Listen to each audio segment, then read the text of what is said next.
Okay, just had to make sure everything was set up. That's why we have the now loading screen and shit like that. You know what I'm saying? Anyway, first and foremost, before we even start, first of all, let me turn myself up a little bit. All right, first and foremost. All right. Second of all, happy Sunday. Happy Sunday. All right. So it's been a minute. I hope everybody enjoyed Valentine's Day. I know to all the couples out there, you feel me? And today is happy single people day. Single people day. Single people day. Single people day. Okay? So for all my single people, I got you. Anywho, yes. Come in. Welcome in. Come. All right. So let's see. DOA fans are eating. Yes, we are, which we're going to talk about in a couple of minutes. What in the rebranding? Yes. Ahem. So for those who are tuning in, who just know in the know now, what's good? What's poppin'? What brings you to the hood? My name is Romel Royale, formerly known as Hosenka92XX. We have rebranded ourselves to Romel Royale. I think the name is a lot more fitting than Hosenka. Hosenka was a name I had for 15 years. We have officially retired that name, so now we are Romel Royale. Well, I am, but you get the idea. And today we're going to be streaming DOA 6. Throughout the whole week is going to be DOA 6 content. I want everybody to know that. This is me learning, may jump and make some lobbies, may jump in and do all the extra stuff. And we're going to go in. I was going to stream later on the night, but unfortunately I didn't want to wait till night. I'm like, let's do this shit now. So let's do this shit now. Romel killed Hosenka, took his place. I wouldn't necessarily say he killed Hosenka. Let's just say Hosenka's Power Ranger suit is no longer active anymore, and it's been shelved into retirement as a museum of myself. So Romel is a new suit, new Power Ranger, new suit, new abilities. If you guys don't know, I'm a huge Power Ranger fan, so that explains a lot of things. But yeah. Alright, so I was going to do a reaction video on my YouTube channel of DOA 6 last round and DOA 7, but I kind of figured it's a little bit too late, and plus I already reacted and I already done lost my voice during at that time period. So what I like to do, I like to just do this is the first thing that's gonna be on my channel. I will be editing this out, maybe, whatever, but probably keep it. I guess I can react to it. I'll react to it before anything today, and we'll just go through it and we're gonna talk about it, kind of edit it, the stuff what I'm gonna say in this channel, and then implement it into that. So make 2 different videos, edit it together, one big video. So we're Gucci. All right, so first of all, let's talk about Dead or Alive 6 last round. How we feeling, chat? First of all, how we feeling? How are we feeling? I'm gonna tell you how I feel. I'm really glad that Dead or Alive 6 is getting another update. And I'm gonna say it like this with the utmost opinion. And again, this is a safe space for all of us. I'm not here to judge. I'm not with the whole 3D fighting game war type shit. Don't have that shit up in here, okay? So,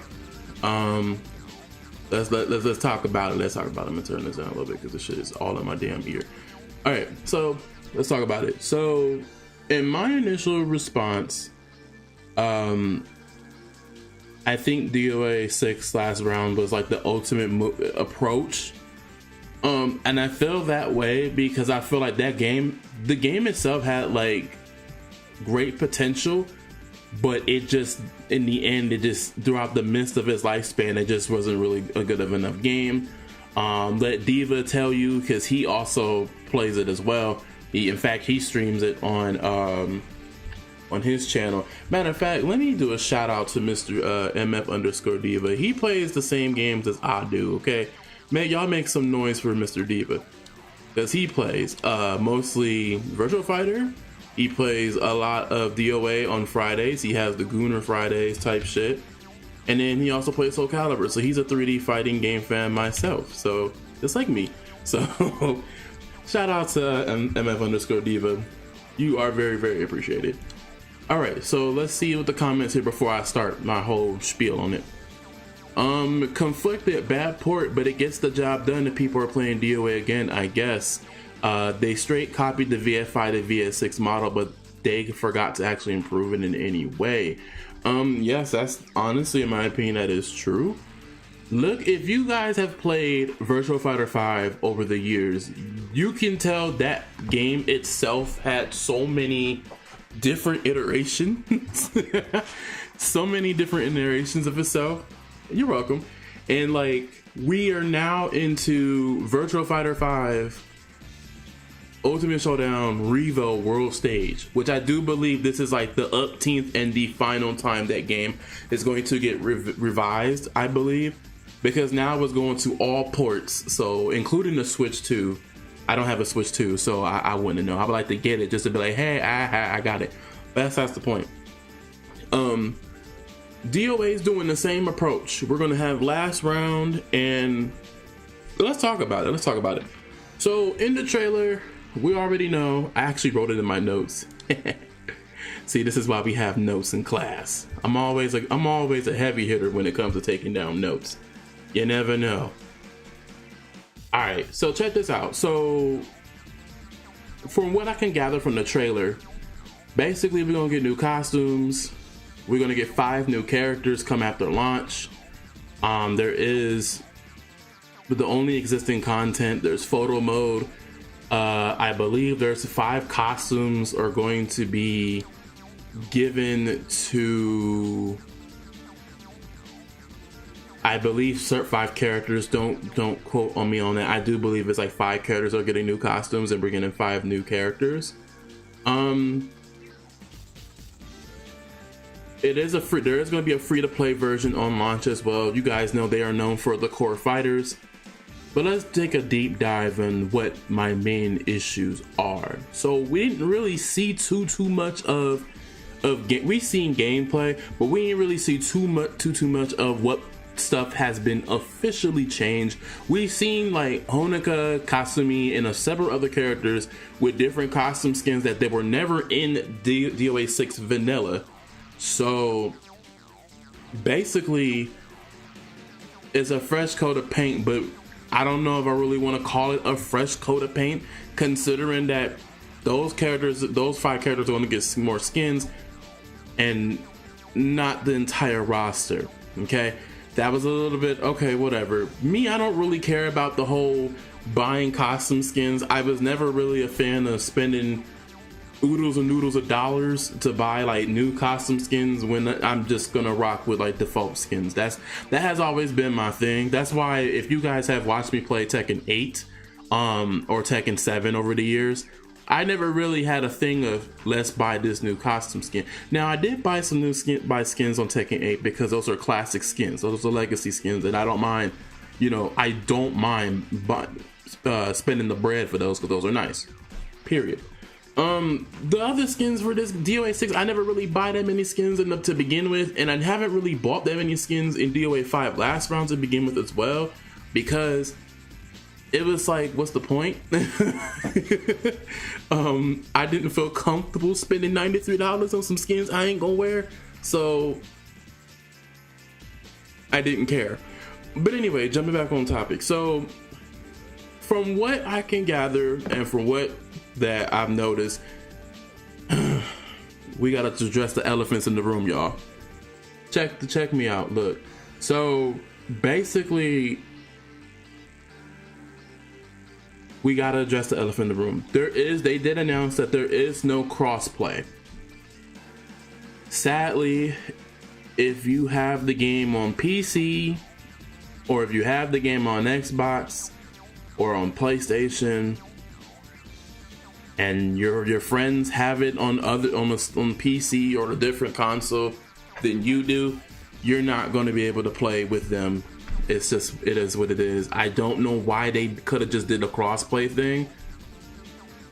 That'd have made them some serious cash. If you would have made a crossplay, you're gonna have more people play it. So it's kind of disheartening in a way, because it's like, okay, great. If I want to play with my friends on PlayStation, which I have DOA 6 on PlayStation, and I have it on Xbox One, and then I have it on Steam. Okay, but what if I don't want to boot up my PC? You know, what if I want to just play the game on PlayStation with my friends, but all my friends play on Steam?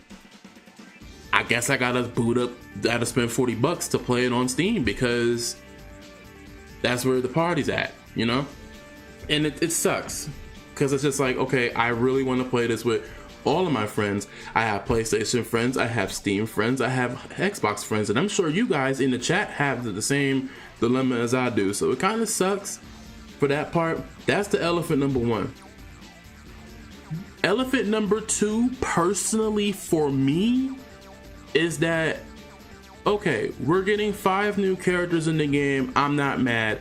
However, Mai and Kula from the King of Fighters series are not returning. They're not going to be in DOA 6 last round at all.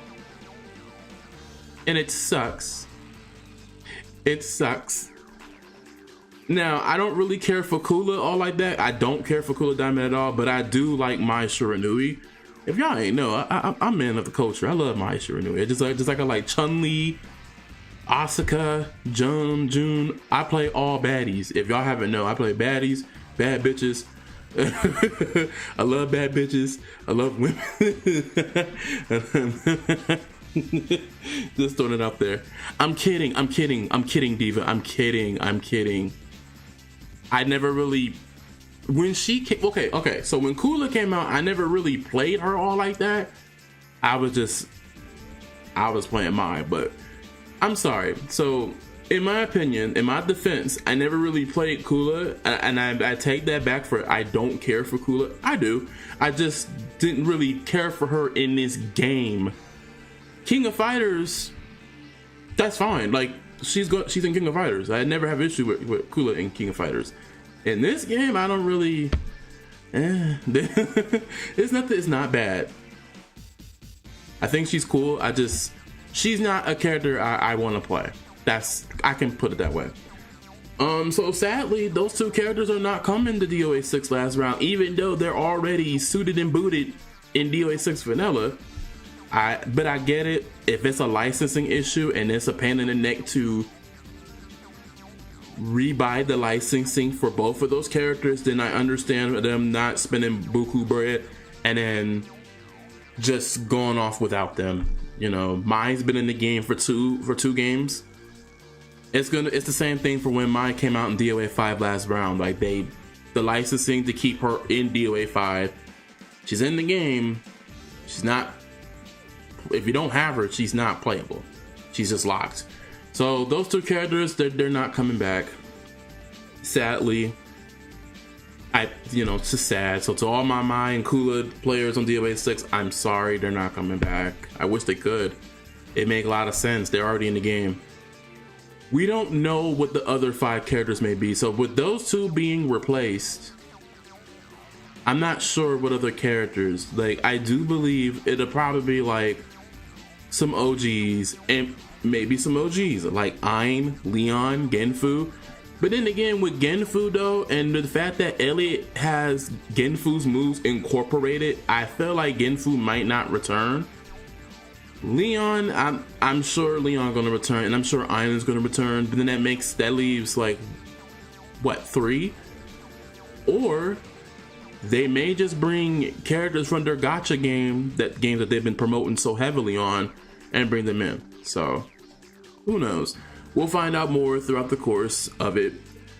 And then what else? Elephant number 3, which you guys already said it.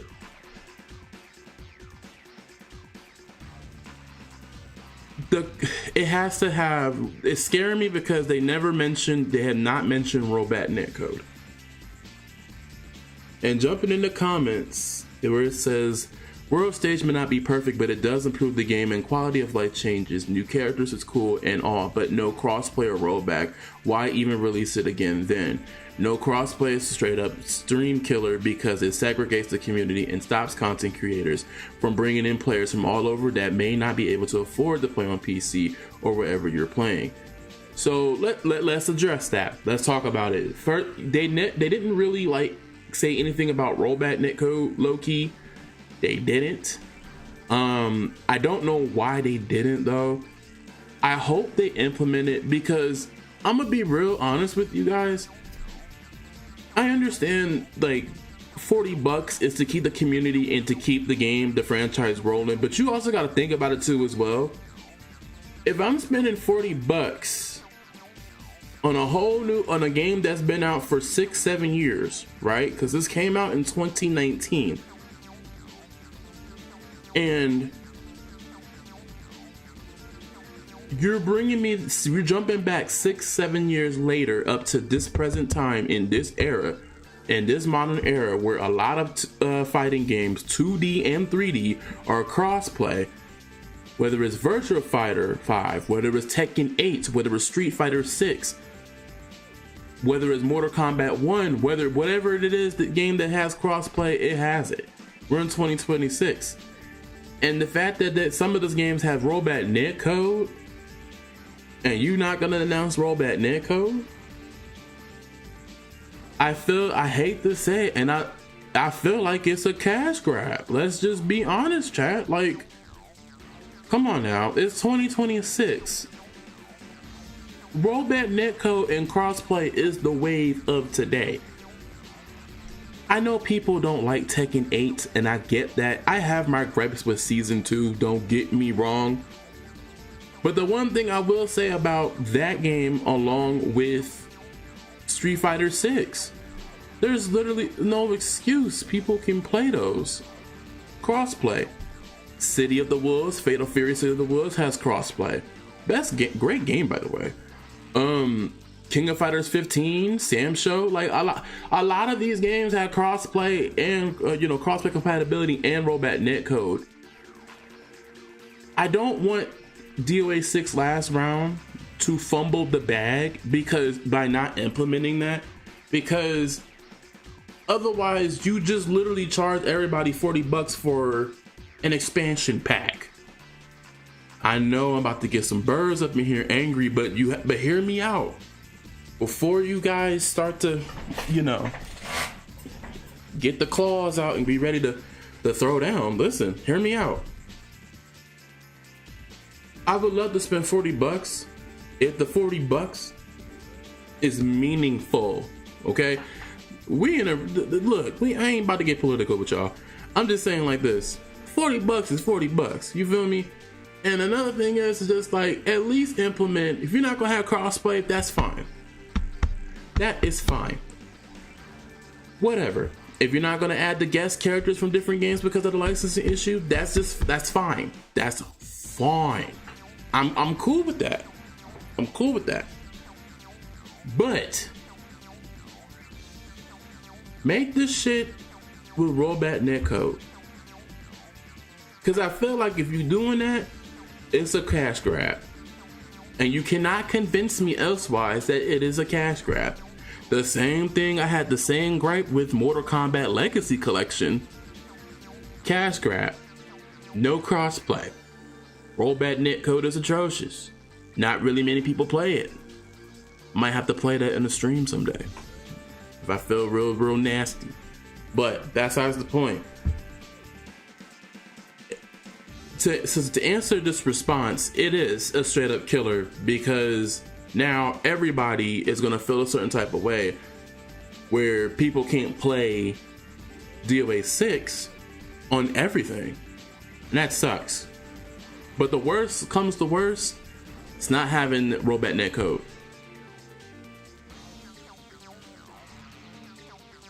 And that there's no excuse.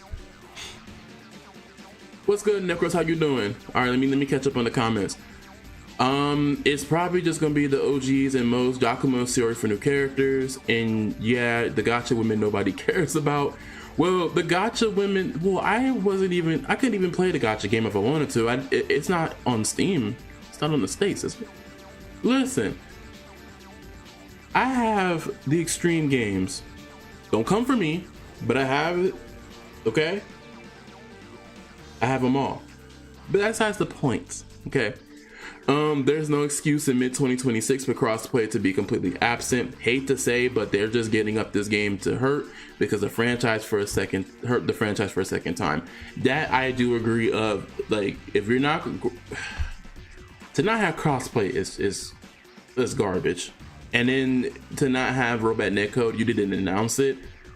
That's putting me on the block where it's just like, should I really spend my $40 on the game, on an expansion pack where I feel like y'all just gonna play around and fuck with my money and not give me what I want? Let's be real. I could care less about the costume skins, about Kasumi and Marty Rose and Onika having 700 costume skins. That's fine. That's okay. That's fine. But can I play this game with my friends? The biggest question that we have to ask, well, some of us, some of us are tournament players and some of us are not. My thing is, can I play this with my friends? Can I put in the time, put in the work, and lap this game and play this and gear up for tournaments? Is it worth the time? That's the main three questions for me, because I tried numerous times of playing this on the channel, and then it just feel like it's a waste of time sometimes, because it's more like no one really cares about this game. No one really cares about the DOA 5 game. I'm really kind of hurt about the whole people don't really care about DOA 5 last round. Like, what? But at this point in time, there's no reason to not have rollback or Clark's play. You are correct. There's no reason to not have it. This is the standard. There should be zero reasoning to no delay-based netcode. That's dead in the past.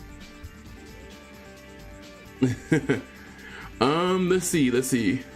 To be honest, I think no cross is worse than no rollback. DOA 6 is the most hated entry for a reason, but being the only one accessible to crossplay would have done wonders to repair its image. To release the worst game a second time and fix nothing at all is insane.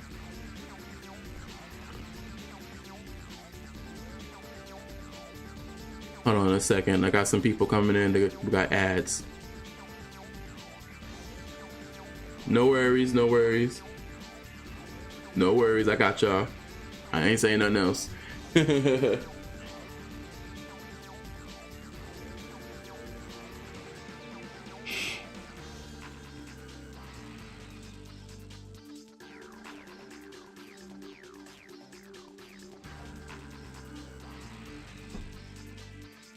All right, we're back. So basically, jumping off what I said, DOA 6 is one of the most hated games entries in the DOA franchise. But I agree, if you're going to re-release an expansion pack and nothing's been fixed, and I'm talking about balance changes, mechanic changes, rollback netcode, all this extra stuff that could save this game until DOA 7 comes out, I ain't spending $40 for it. I know this may sound crazy because, I'm a huge DOA fan. First of all, I'm a huge 3D fighting game fan. Let's just call it a spade a spade. And I know that may sound funky, but my money is valid too. I want to support the series. I do. But my money is also valid too. I'm not going to spend $40 if you're just going to give me something you're not going to fix. You're not going to give us crossplay. You're not going to give us rollback. However, I'm not going to grill on them just yet because this just announced. Maybe things will change within the next few months, course of the months. They got March, April, May. They got 3 to 4 months to figure this shit out before the 27th. But anyway, that's my take on DOA 6. So my pros and cons for the pros is, I'm glad this game is getting a final re-entry. But the cons is the three elephants in the room: no crossplay. We're not gonna have the guest characters, which is fine. That's 50-50. I mean, that's fine. That's not gonna bother me. It's kind of upsetting, but that is fine for me. And then we haven't even heard if there's going to be robot netcode. So that's my biggest gripe. Overall, it's $39.99. Comes out June 27, 2026 this summer. So we'll see if my mind has changed during then. I would love to buy it. I really, really do. I just have to be honest with my heart and honest with myself, because I've got hoodwinked before with the Mortal Kombat Legacy Collection. I'm not about to get hoodwinked with this game again, with anything, okay? That goes to any company, any investment, all right? All right, so that's my take on DOA 6 last round. Moving on to DOA 7. So DOA 7, not too much is shown, but we do know for a fact that that shit looks fucking great, okay? And it looks to me, from the way how it looks like the same type of engine that has been used on Ninja Gaiden 4. If you haven't played Ninja Gaiden 4, I highly suggest you play that shit, because that shit is indeed fire. You hear me? Period. So, fire game. And it is marks the 30th anniversary of DOA, which is also cool. But if you guys haven't noticed, in the very end, if you watch the trailer or you watch PlayStation State of Play this past Thursday, you notice that they're saying that this in development and it's starting, and this will be on PlayStation 5. So I know a lot of people are really kind of upset with that, but hear me out though. Just hear me out. They are pulling the same shit that Tekken did with Tekken 8. Notice how Tekken 8, they're making sure that when Tekken 8 was developed and everything else, they didn't do an arcade thing like they normally do. That's some lore for you people. When they usually make a Tekken game, they do an arcade port, a revision, and then console. And it take years. They do location tests, arcade port, see how it works. They'll do a revision with a whole new separate game of it, adding characters, balance changes, stages adjustments, etc., etc. The whole like meal with some appetizers on the side. And then when they feel like this is done and it's polished, they'll send that shit to consoles. That's exactly what Dead or Alive is doing with 7. They're doing it specifically, well, that's not what they're doing, but they're doing it specifically on console first. So they're gonna do this on PlayStation 5 first. And if I feel what they're doing, they're going to, how do I feel about this? And I could be wrong. I feel like they're going to do this on PlayStation 5. There's going to be some beta testing. I know that for sure, because to test it out, give out feedback. They're going to go with the feedback, probably do a couple more beta testing, probably do some location tests as well, and some locals, you know, like some major tournaments. And then by the time then, after the location testings and it's going to be like at some FGC tournaments like Combo Breaker, Evo, whatever the case may be. That's where you want to promote your product, right? You're going to promote it on the biggest fighting game stage of all, which is Evo. That's where they're going to go. Watch. And after that, you're going to get basically it's going to be hit to console. And then it's going to be on every other thing. So it's going to be on Steam. It's going to be on Xbox Series. Watch it catch. Mark my words. That's exactly what's going to happen. But I'm so excited for the fact that we're getting a new DOA. That means the game is not dead. The franchise is not dead at all. And it's all thanks to the community. Like, for those who put this, the games on the map, pretty much DOA content all around. The community did justice. and they deserve to be notarized. You know, they deserve to be nominated and deserve to get their recognition, because that's exactly what they did. They kept playing the game despite the fact that the DOA 6 ain't the greatest, but they still play the game. They still trying to build a community, and that's just what it is. And I admire that. That inspired me to pick up this game and play it again, because I can now go to a community where I can play the game and not feel like, you know, garbage. So, but I'm not saying that it's just this. You can go to any other community and stuff and play the games that you enjoy playing, because there's always a small community to play titles. But I'm excited for DOA 7. I do expect great expectations for DOA 6 last round, just to see if they're really going to make some implemented changes. Hopefully they reconsider of the changes that they said in their press conference. Hopefully we get something. Hopefully this game could be playable. Hopefully we get to play this with our friends online and not, you know, delay-based netcode and shit is naive, because it's 2026. No excuse to not have these things, like literally. So that's my rant. That's my rant on DOA 6 last round and DOA 7. This will definitely be on YouTube. It's definitely gonna be on there, so I can talk a little bit more about it. So yeah, so that's my little you know, little rant. You know, the rant be ranting, you know. And let me say this before we start. Let me just say this. For the person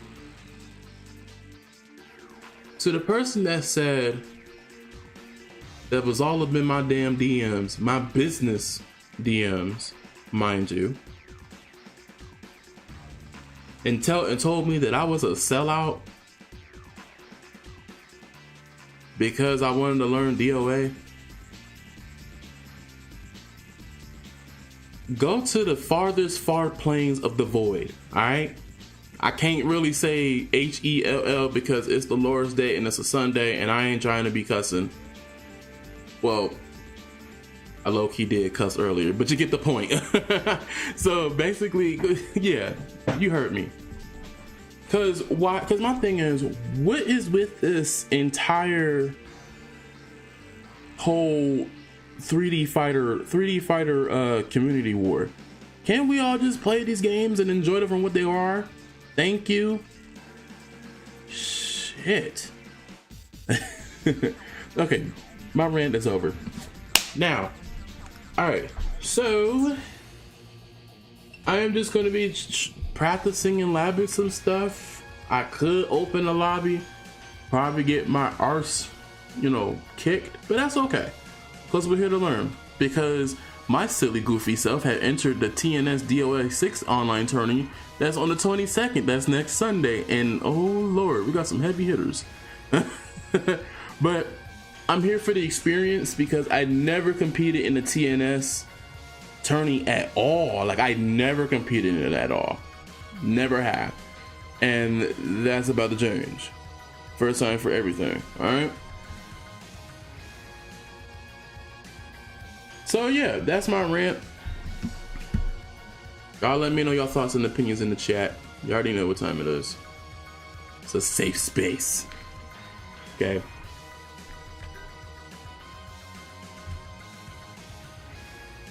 But how many people to pick the... Well, if you have this game, holler at me. We're playing this on PlayStation 4, PS5. There might be potential PC stream of DOA 6. I just need to test out the waters with this game. So, see if it, you know, if it functions, but I do not mind, you know? But can you believe this game was out 6-7 years ago? 6 to 7 years ago, I believe. Sheesh. Alright, let's see. Well, I did lab a bit, so I don't really have like a set main character, like a main. But I'll do like some combo challenges for you. I actually was learning Kasumi. I actually fuck with this character. Well, all of them really. And yes, I ain't buy Kula yet. I'll buy her before they delist her. I'll buy her before they even fucking delist her, bro.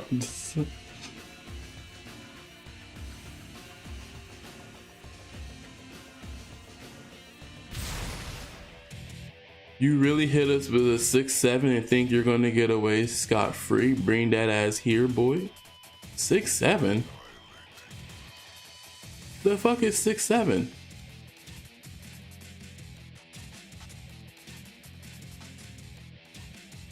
Y'all, what is that?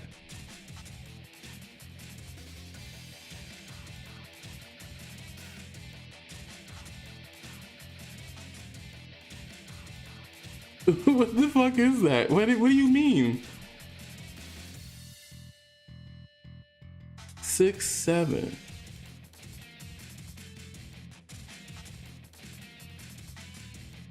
What the hell is that? Is that some sort of sick joke? The fuck is 6? The number 6-7. What if? You know what? Let me research it before I start. Let's do that. The fuck is going on? What is going on here, chat? Sheesh.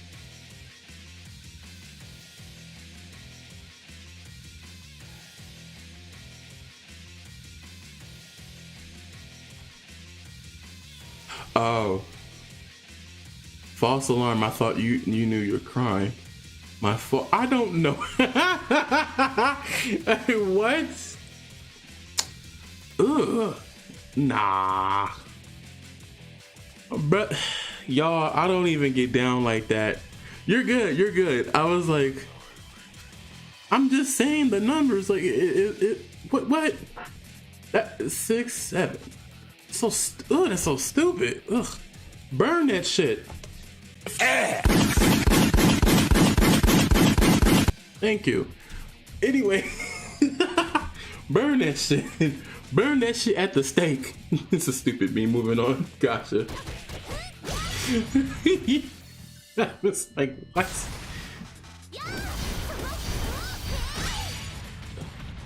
Okay. One thing I have the biggest gripe with this game. This auto combo shit, please. That's the one thing I don't like about this game. Is that shit. How do you restart? All you gotta do is just press what's on my PlayStation button? R1. R1? This shit is stupid. Oh, she can do that in the air? Huh. I might learn this character for real.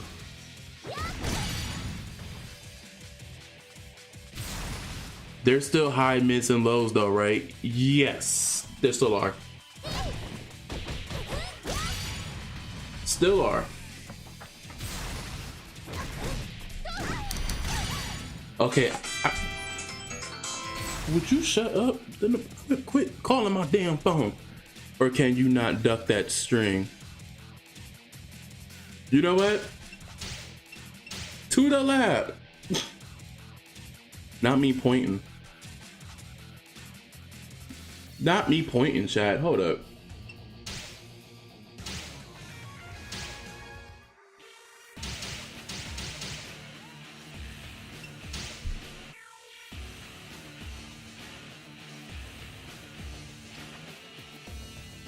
Let me see if I can control. What the fuck Neo Tengu doing here? Alright, we'll turn that off real quick. Alright, let me see if I can record. I know you can record on here. Because I feel like you can duck it. It just depends on character wise.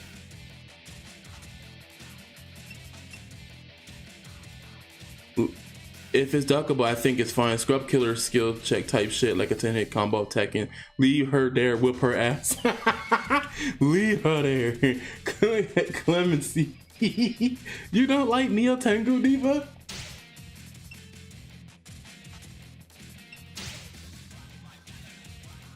Oh, okay. Is it?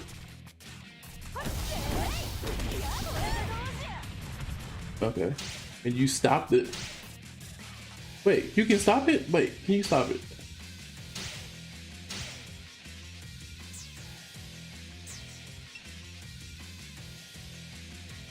I think you can.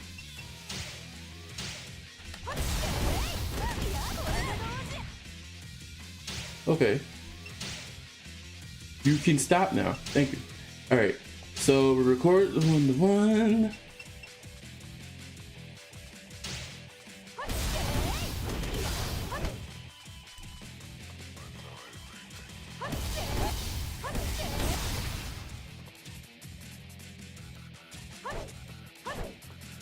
Oh, no. Okay, so to answer your question, they have to hit me. You can duck the first hit.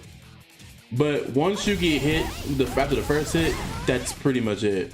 Like, you're stuck in that. But you can count, you can break hold. It costs like how many bars? Like 1.5 bar? Wait a second. Okay, here we go. Yeah, it costs like a 1.5 kind of bar. But here's the catch though. If you don't have bar, you don't have meter, and your opponent has full meter, can't do nothing. You get automatically punished for that.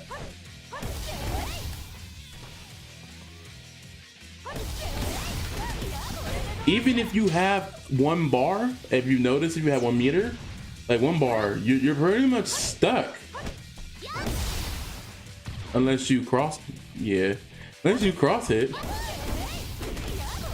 Yeah, you're pretty much stuck. So the thing with this game is meter conserving. Sometimes I forget that shit is even in the game though. Why, that's its cat. Let's see. Another thing with what you can do. Well, what you can do. That's enough. So the one thing you can do, now you can sidestep. You have to like tap up or tap up or whatever, or back. Kind of like what you would do with Tekken. So like with Tekken, like you kind of just step forward or step either direction, left or right, it doesn't matter, sidestep or whatever. And you tap like R1 again. You can sidestep and counter it with that, but you will be using half a bar for that. I keep pressing resume training. Let's see. We'll do maximum. Well, actually, no. Let's not do that because that's. We'll do that as representation. So when you have full meter, now you can throw this out with this break blow. You can do that, or what type of shit? Or you can do this. If you have 4, you don't have to wait till 4 bars. I say at least like maybe 2 to 3 bars. If you do, you can burn that shit. And I'll do this again. I'm sorry, y'all. Terrible. And then you can sidestep it and throw that. Pretty much. Like I also said in Discord, the meter has so much use that it's good outside of the auto combo, but most people don't really use the meter to its full potential. They'll just save it to do the super move. Yeah, so if you guys true to any like fighting game that has the whole meter system, low key. True to like any fighting game, so like Tekken 8 for example, where you have heat mode. And it's so easy to throw out heat. Enrage art. DOA 6 is the same way. So they can literally, you have to literally fish out for them doing the break blow. But you can punish them with a grab, I believe. I'm about to find out. So let's do this. So we're going to do, was it recording, I think? Yeah, it was reactions. No, it was calm actions. We'll do recording. We'll do this.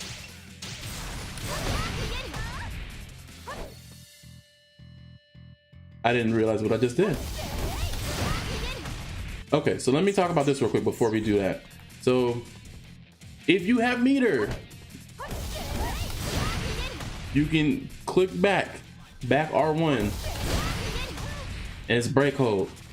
So that gives you space, that gives you room to breathe. So that's what break holds are.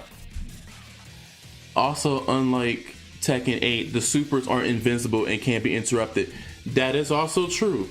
So you don't have to wait until the full animation to do so. It's not like Tekken 8 where you see a full drawn out animation of rage art, and then we already know it's minus something on block, so that's launch punishable. Where in this game it's it's different. So I'm gonna have Neo Tengu throw out her entire hold or whatever for break. We're gonna have her, let's see, reaction, actions, control, let's see, record. Oh, I can do this. I ain't have to do all the extra shit. Wait a minute. Damn it, wait a minute. There we go.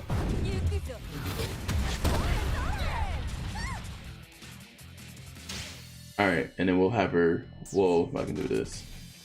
I think I can stop it. So then let's go back to actions, recording. Oh, you can replay it, duh. Okay.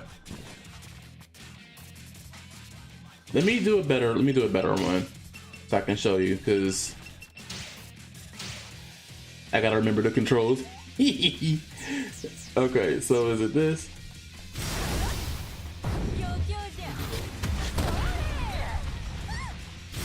There we go.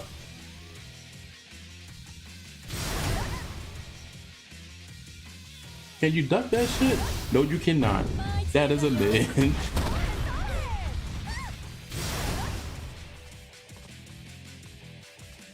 So you throw that out, that's plus.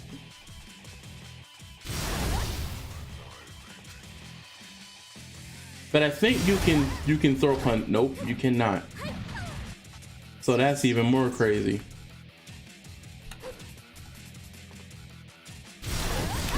But you can do that. You just have to time it.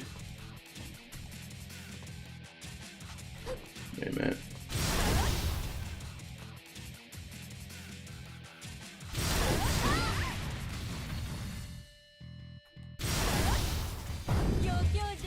You said low, stop it. You.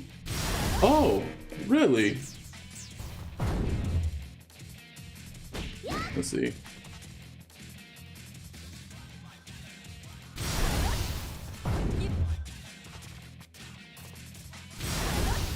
Maybe if I have to block it. Let me see if I can try blocking it.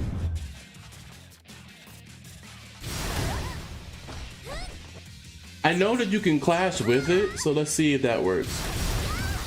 Yeah, you can high counter hold by clashing your break blow.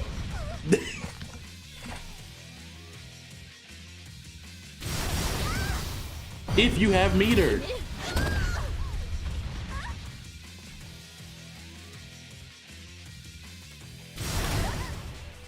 Now let me see if I try to like counter hold it though. I'm learning. You can high counter hold that too as well. So this game is pretty much meter dependent. Super counters supers in this game.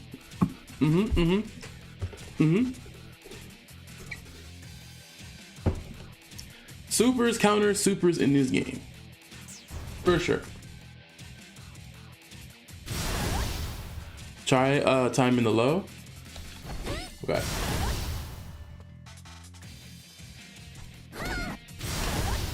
Wait a minute. Let's just wait a few more seconds. Ah, I can't get it. What the hell?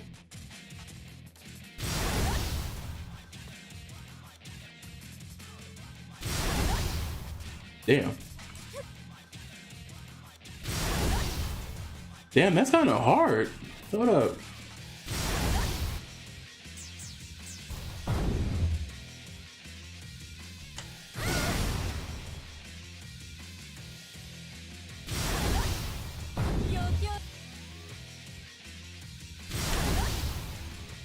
Try doing KG.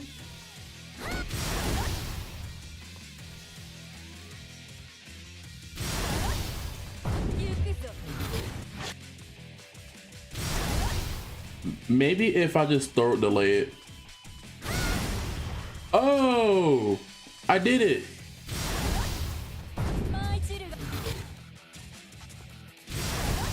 I just have to time it.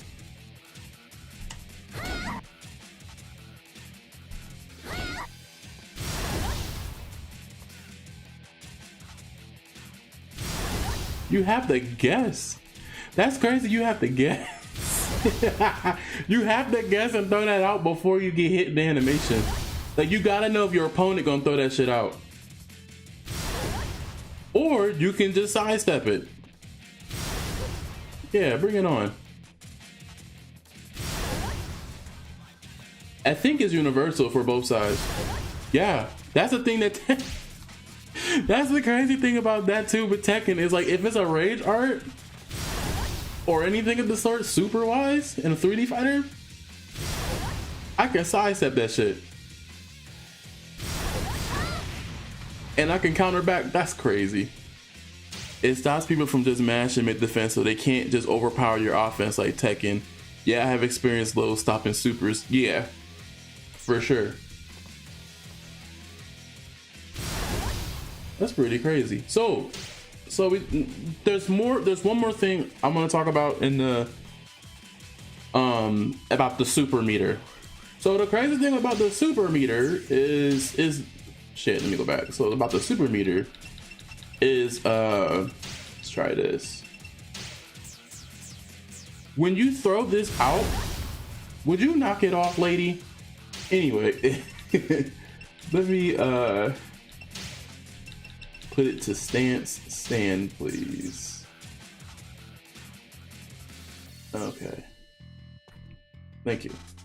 Don't you move.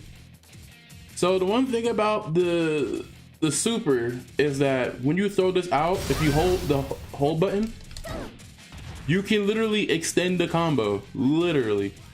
So I was practicing this one earlier, so I'm gonna do this.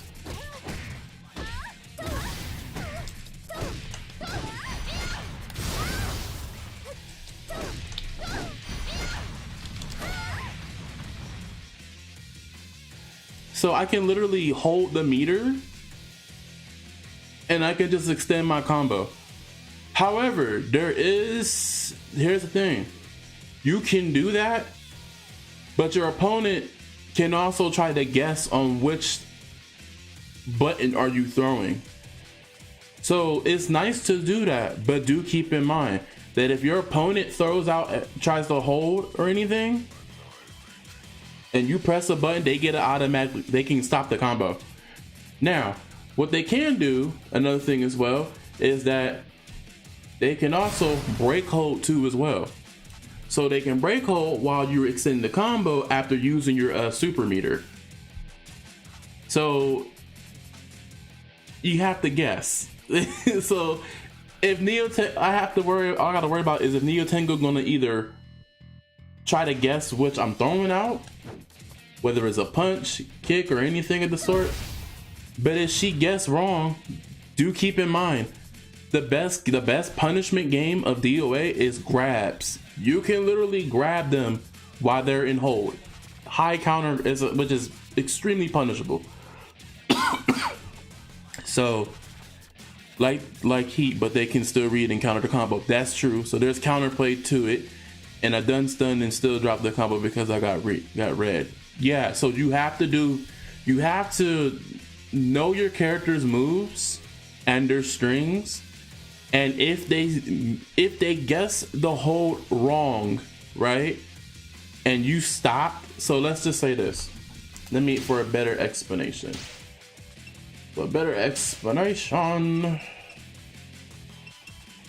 Let's see. We're gonna have Neo Tengu do something for me. So, okay, we'll have her do that. So when you jab punish, let's do this.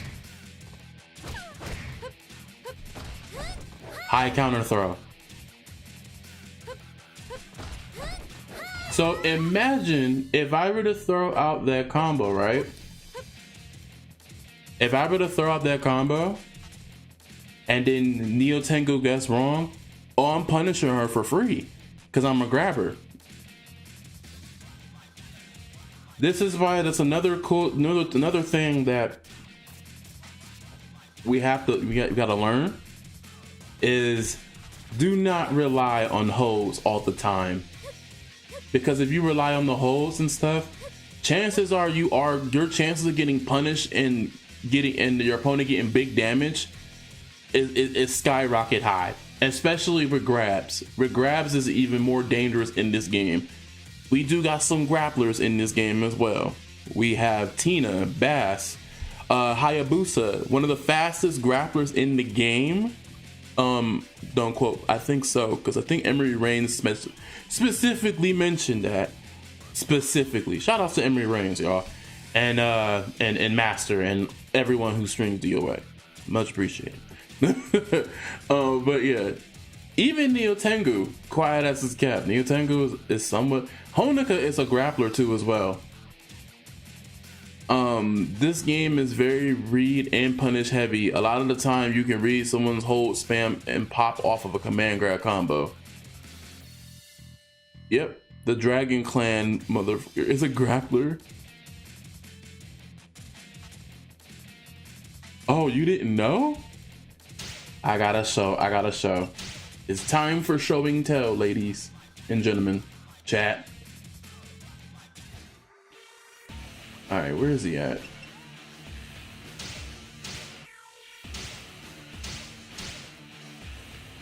Oh yeah, I also want to point that out that this game is also class weight heavy. So most of your combos, it's not like super duper like Street Fighter 5, not Street Fighter, Virtual Fighter, but you got some characters from featherweight to heavyweights, and I think Bass is like the heaviest character in the game, right next to Raito, I think. So we gotta wait a minute. Let me snooze this ad. I'm gonna show y'all something. Yeah, he's one of the fastest grapplers in the game. Quiet as his cat. This dude can grab the shit out of you, all right? Especially his Izuna grab. He can do that. Yeah, he can do all sorts of shit. This man has every answer to air combos, a lot of cool stuff, grabs and stuff. So if your opponent gets wrong, then yes, I'm going to punish you. So let's try this. All right, we're gonna have him stand and we're gonna have him try to hold, right? Let's just say if we'll throw mid punch, right? So if I hit him,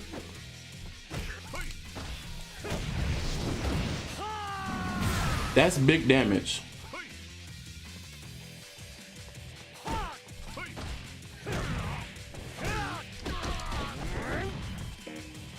Here's another crazy thing, right?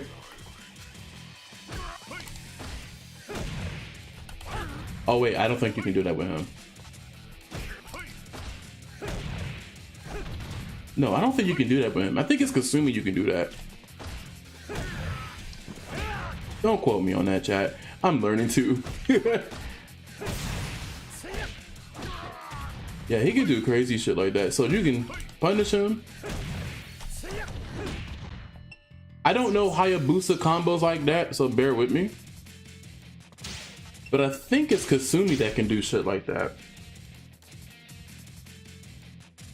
Is it Kasumi? All right, yeah. So yeah, Hayabusa is like one of the fast grapplers in the game. He's fast as shit.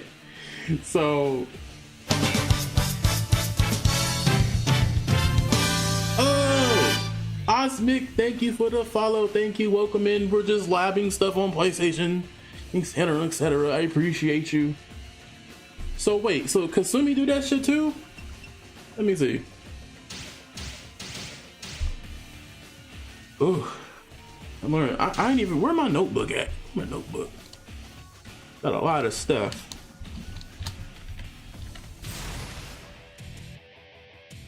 All right. A lot of characters, their expertise in a lot of great things. So, for an example, the holds. Some characters have holds specifically for them, like their signature holds, which I think they're called high expert holds. Please correct me in the chat for that. I'm not like no super duper. You get the idea. I'm nervous, y'all, because I'm just like, I ain't really had this much interaction in my channel or like that, especially with this game. I appreciate y'all. So so basically Kasumi can do that thing that we were talking about. So wait, I need her to do the reaction again. Let's see. Well, let's just say mid hose, right?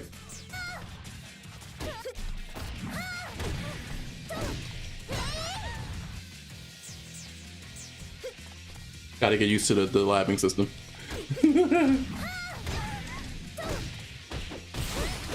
She can do that.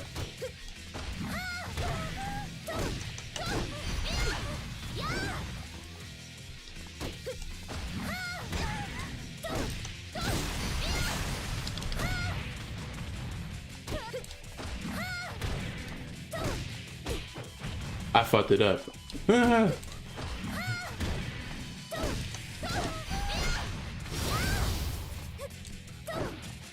You can do shit like that, but she can do that after that hold. I feel like you can also do some crazy shit with Kasumi as well. She have a command guard that launches for combos. I have a, oh, this move. So she can launch people up like here. All that. You can even like, you know the funny thing about it though? Hold on, because we gotta add starting in 40 seconds. Matter of fact, we're gonna run the ad right now. I'm gonna wait till everybody get back.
All right, we got 3 seconds. Okay, we are back. So to answer your question, Carperion, yeah, I did snooze the ad. I'll make you a moderator, very soon. So to answer the question about, let's go to the character roster. All right, I got you. So when we're talking like back turn characters, mostly ninjas. Kasumi's is a lot closer. Ayane's is definitely back turn city. She has a lot of moves that require back turns. So if you like characters that back turn, Ayane's one of them, and so is Kasumi. I will also say somewhat Momiji. Momiji is definitely has some back turn moves. Mostly ninjas have back turn moves. I think the only one that don't got back turn moves in this particular game is Mai. I don't think she has it at all. I think she just straight up just what Mai does. Let's see. What about Safina? Backman. Safina. There is no Safina like character in this game. I'm afraid not. There isn't any. Who else?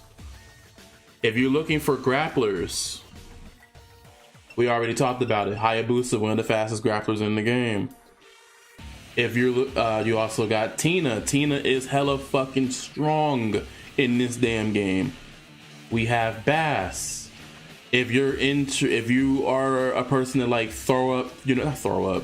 Ew, what? Get out! Anyway, if you're a person who likes, how can I explain this? If you're like a person who does like your game plan insists on grab setup, Mila. So when I meant like grab setup, I mean more like Craig Marduk's, his whole kit is to get you to the ground, combo here, there, and there. Mila's the character for you.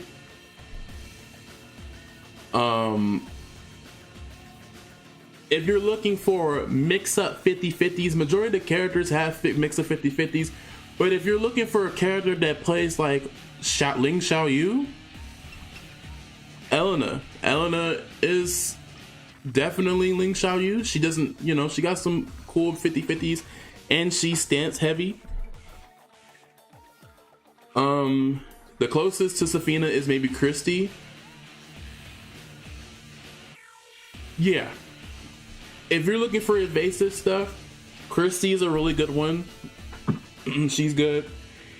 If you're interested as far as more 50-50s, but you like to dance on them and shit like that, you got La Mariposa. She's a really good one. If you like the Lei Wulong type style, Brad Wong is the character for you. He does evasive stuff as well. His game plan is super duper fun. Marie Rose is just Dollar General. Why that French in a Chinese dress? Elena? Oh, that was the costume choice they had for her in this game. She's really cool though. If you're into stance heavy characters, we have Elliot. He's a really good stance heavy character. He's good. I think he's the only one that's stance heavy. Correct me if I'm wrong, chat. I think he's the only one because he's, yeah. I think he's the only character that stands heavy. If you want to learn stylish combos and you want to do stylish shit for the optimum damage that you can receive, Phase 4. You want to learn stylish shit? Phase 4 is the character for you, for sure. Elliot was before Leo though. That's just all Leo. Yeah, but if you're looking for like a Leo character like Baji Chuan, you have Kokoro. Kokoro is definitely beginner friendly. My friend plays Kokoro. Diva plays Kokoro. Yeah, I called you out.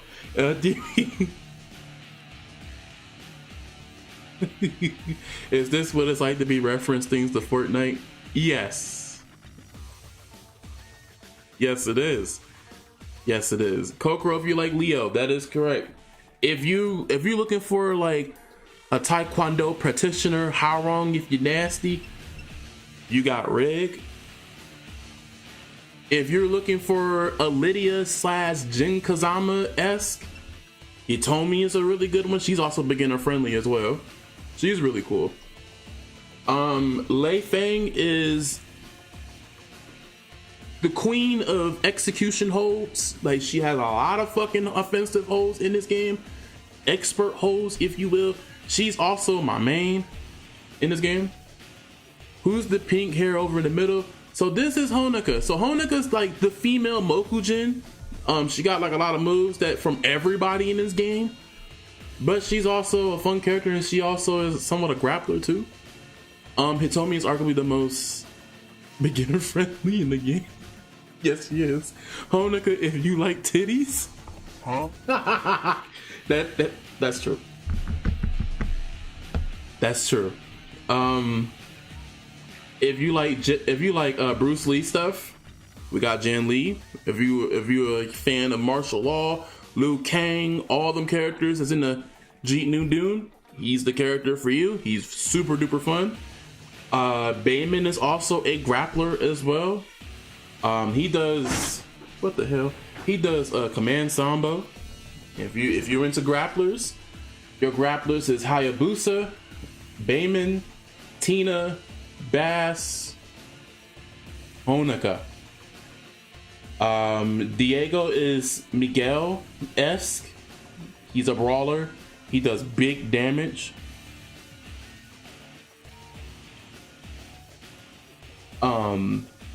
Zack is really fun. Shout outs to Hoodless. If you're looking to learn Zack, Hoodless is the guy for you. If there are any other Zack players, let me know. But so far, Hoodless is a really good Zack player. He's really fun in the game as well.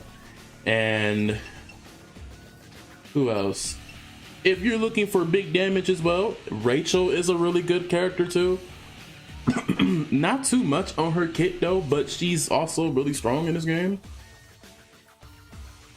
Tamaki, if you are a guy like me that likes Aki Jujutsu characters like Jun, Asuka, Aoi, Tamaki's a character for you.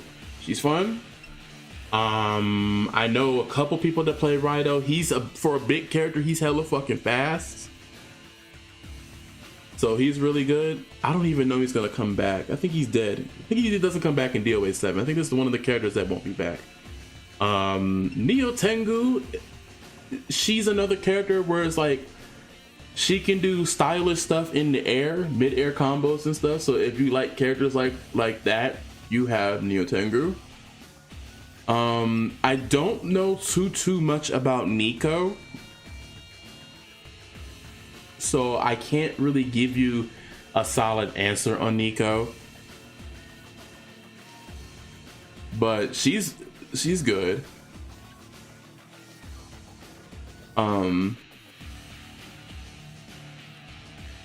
That's the cast. Oh wait, Hayate. Hayate is another ninja too. He's also really good. Fundamental base as well. He's really fun. He has really cool super ninja moves too. So like, jump into what Diva said. This game is hella ninja coded, mixed with a bunch of everything. You have a total of 1, 2, 3, 4, 5, 6 ninjas in this game.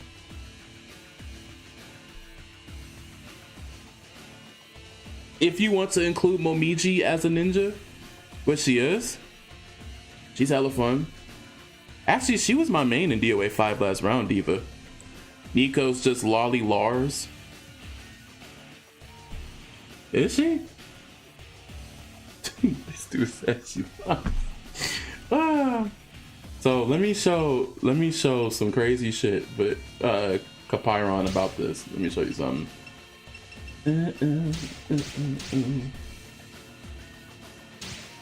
I was learning Hayane for a little bit.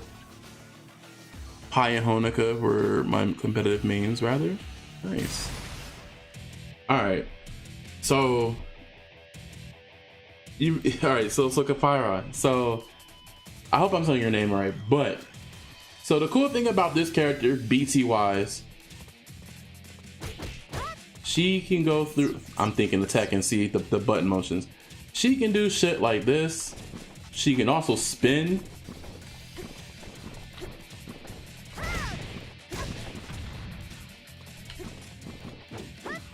She has an answer for everything. She has a Cali roll too. If you know what Cali roll is in Tekken, then that's self-explanatory. OG Reyna. OG Reyna. Yep.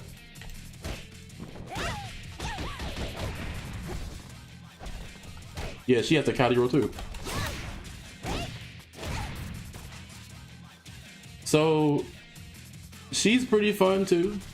You can literally mix your opponents up with shit, especially when she's doing this.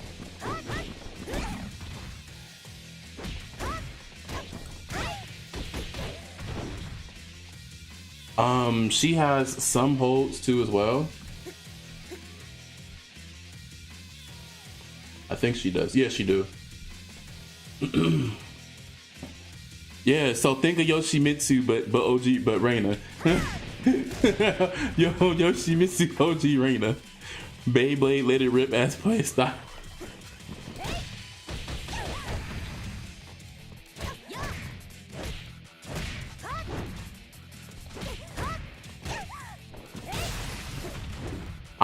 Yo, you wanna know what's really crazy though, chat?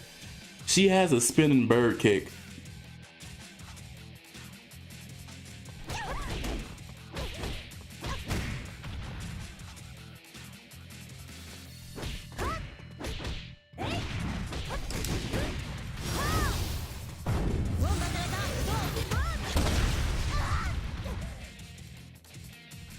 Crash Bandicoot woe looking. Yo, she has a spinning bird kick. I can't. That's pretty cool.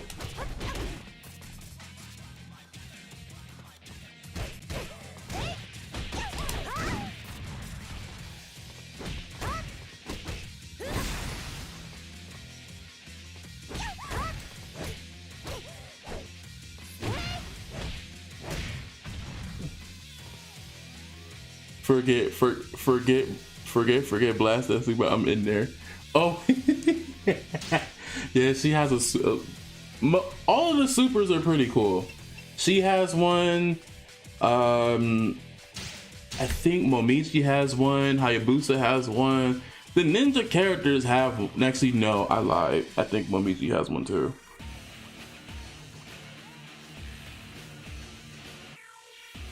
So yeah, these are the characters. You know. Fun time, fun time.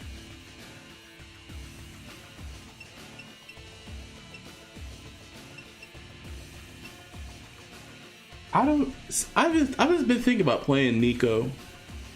She's one of them characters I'm kind of like intrigued about, but she don't match my freak though. Forgive me, Ayane, for I didn't give a singular fuck about you in Ninja Gaiden. I didn't know you had game like this. She does. Ayane knows ball. For real.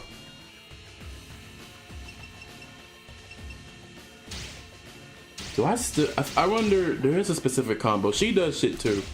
So this is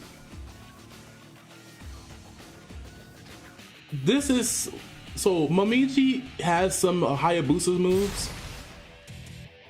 Don't pick Loli Lars, please, I beg you. This is not the way. Nah, I was intrigued. I don't think she plays like. Wait, oh, you can't counter hit that, can you? Oh, wait a minute. Okay, I remember now. She can do shit like that.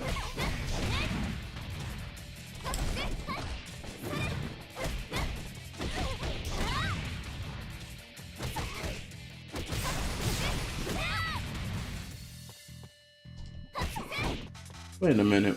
That doesn't counter anymore? Hold up. That's pretty crazy. Was it? I know her throw animation. Her throw animation is different. There we go.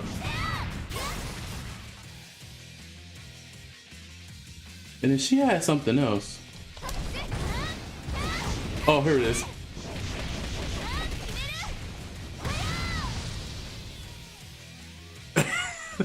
That I forgot she had that too.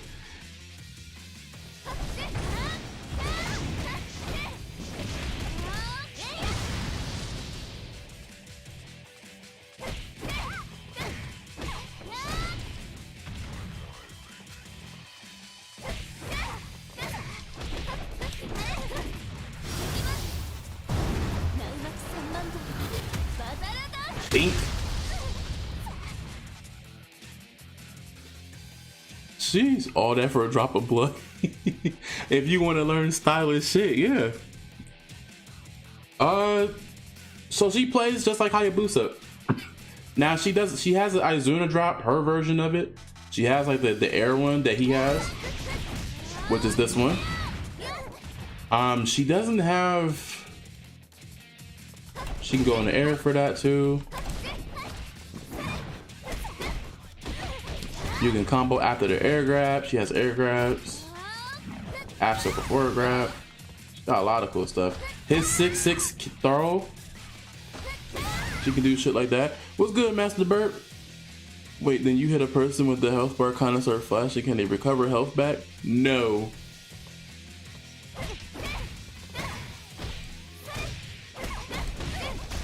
Nope. You can try to at least guess to hold, counter hold, or at least try to block. If you try to block it, I mean, you can fuzzy guard.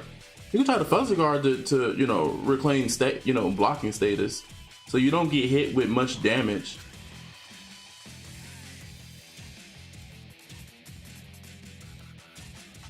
So it's not like, you know,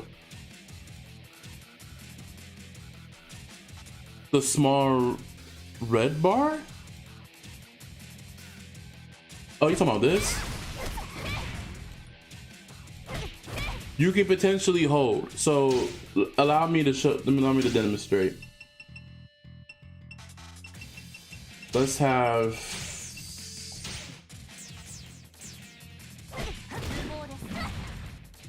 Wait a minute.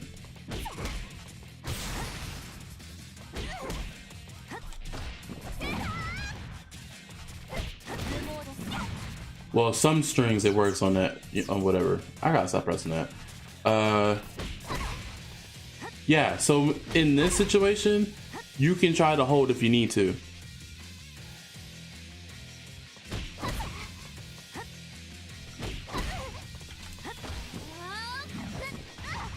But remember when I said try not to follow up with it, but also remember if you guess wrong and you're still in animation. Let me get it 1 second. It's high counter throw.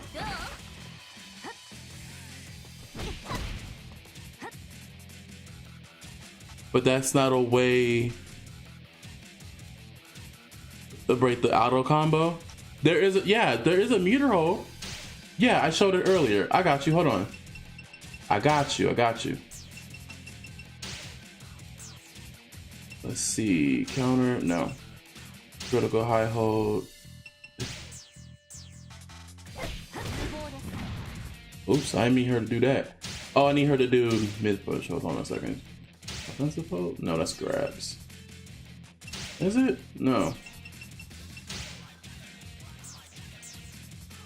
So mid punch hold. Let's have her stand real quick, and then yeah, let's have her just stand, and then I can see if that works. So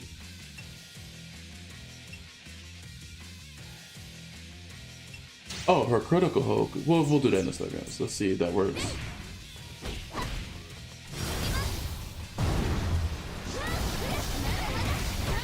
No, it doesn't. Let's see. So we'll go training here. We'll set the break gauge to maximum, and then I'll just record it for you. So we'll record it, and then we'll stop.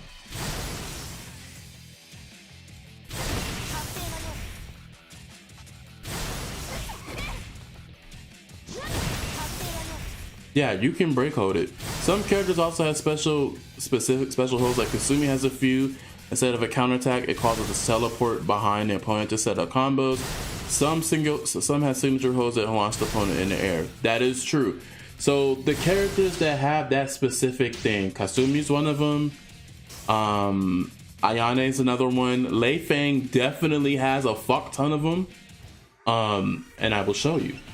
This is the favorite part of doing this one, because this shit be having me fucking dying.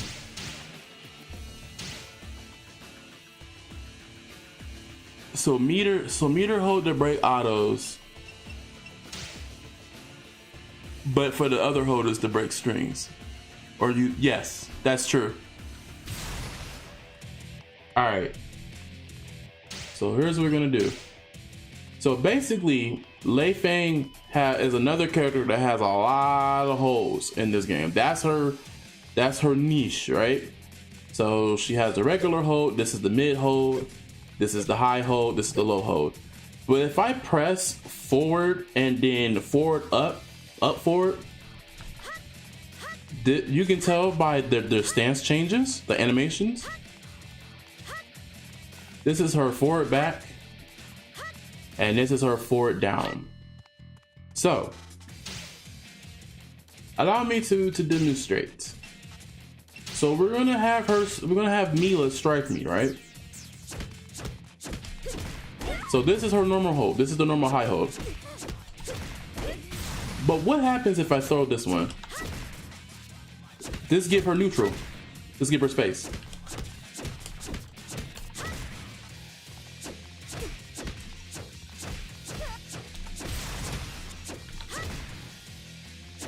So I can do this with the knockdown, or she got another one where she holds forward, up, back. She has this, or she can do this.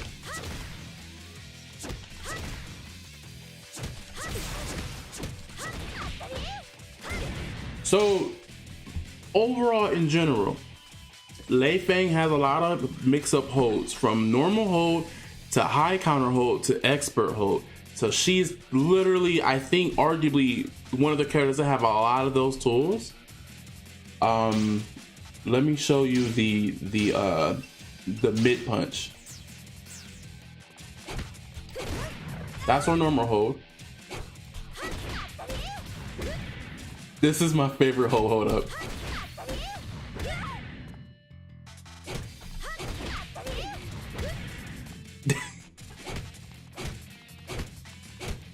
So she so she basically just stomps it, like, you know, in her oxygen tank.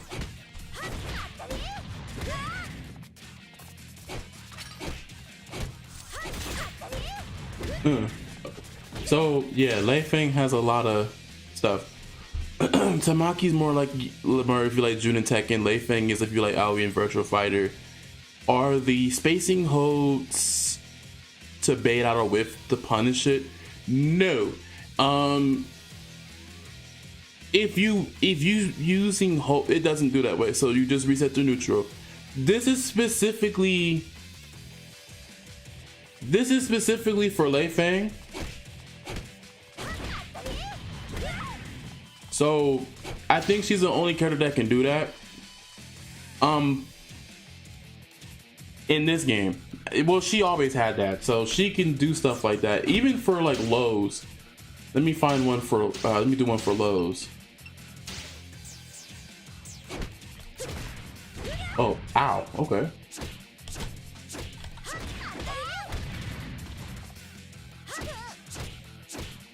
Okay, so not for a low punch, but for low kicks. Okay, that makes sense. I know that now.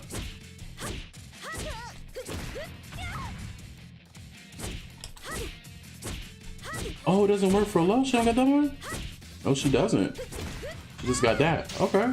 Now I know now. What about mid kicks?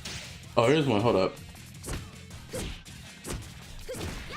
She has one where she can high counter hold, where she can just push them behind. Gets a follow-up combo after that.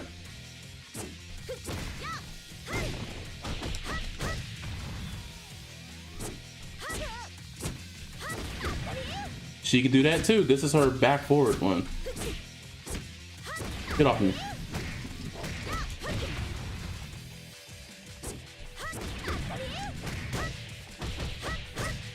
So she has that too. So Lei Feng is the character that has a lot of holds to your disposal to get the get the optimal punish and damaging.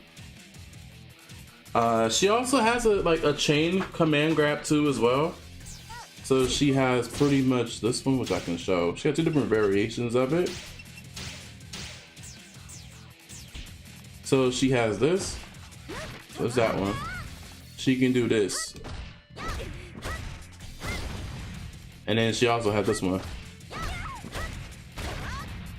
So Lei Feng has a lot of answers. She has a lot of answers to everything, which I think she's a cool character because she has a lot of answers to anyone that throws anything her way. Let's see. Or to switch positions if you're against the wall pressure, do Kasumi signature hold. Oh, let's do Kasumi. We'll go back to Kasumi real quick. Let's change the stage. I think I like this stage a lot more better than this training stage. Just you get to see. At this point, I should just be in the VC co-teaching. Are you suggesting a collaboration? Are you suggesting collaboration, Diva? We listen. Hey, I don't mind. This, like I said, this is a safe space for everybody to learn everything. Because I want to learn this game. I want to play this game with everybody, you know? Even if we got to take it back to DOA 5 last round. I just want to play this game with people. I feel like this game, in general, not this game specifically, but the franchise itself, it's heavily underrated. And as a person who loves his 3D fighters, from Soul Calibur to Virtual Fighter to Tekken, Bloody Roar, DOA is definitely one of them. And I want to play this game with everybody. I done played so many 3D fighters with people, like so much Virtual Fighter, so much Tekken, sometimes Soul Calibur if the people bring the setup or whatever. But never get to play this because people think it's Litty Titty Thursday with this damn game, and it's not.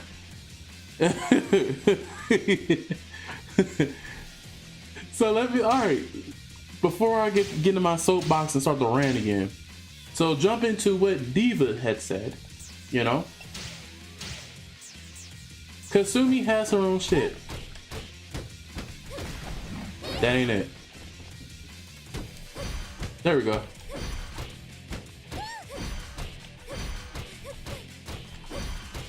Damn, that punch is fast as fuck.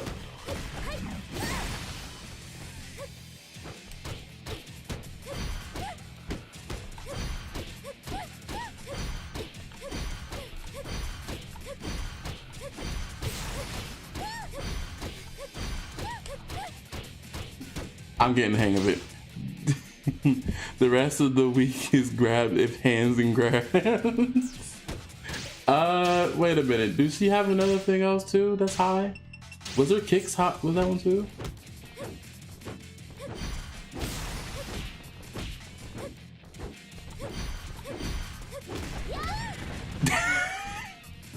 Yo, that's nasty, bro.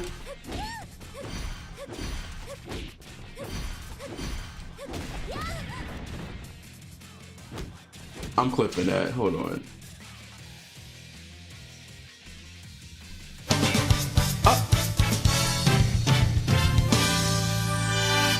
Yo, this is Solo_IsoGreen. Thank you for the follow. Welcome in to the Robel Royale show. Today we are just taking the time out of my day to learn Dead or Alive 6 because I love the Dead or Alive franchise and I like to play this game with other people. So, yes, I'm learning how to play this game. Very much so. Welcome in, make yourself at home. Thank you. Gotcha. Weave.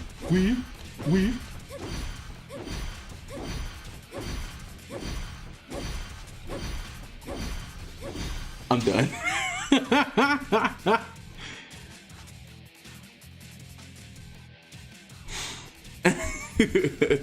People now, if I could actually get that shit in a match though, in a match, I have transcended humanhood. I ain't getting that shit in the match. Let's be real. People think DOA is a gimmick and sexualization is all there is to it. Unfortunately, it's easily one of the best fighters ever made. More technical than Tekken, to be honest. You spitting? That's true. Can't have that type of conversation with everybody. But you also notice that everybody use sexualization in every other fighting game. I mean, let's be for real, chat. Cammy walking around the same damn Greenpeace swimsuit battle gear that she had that shows everything in residual features.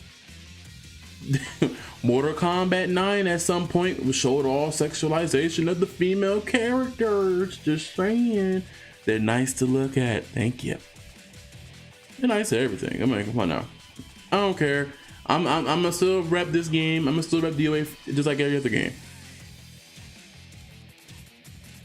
But then they buy all the T8 bikinis.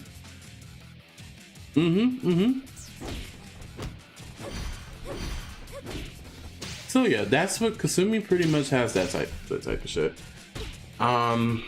What else do we need to go? We need to go over. So we have that. I'm trying to play more than Ninja Gaiden and Extreme Beach Volleyball. You feel?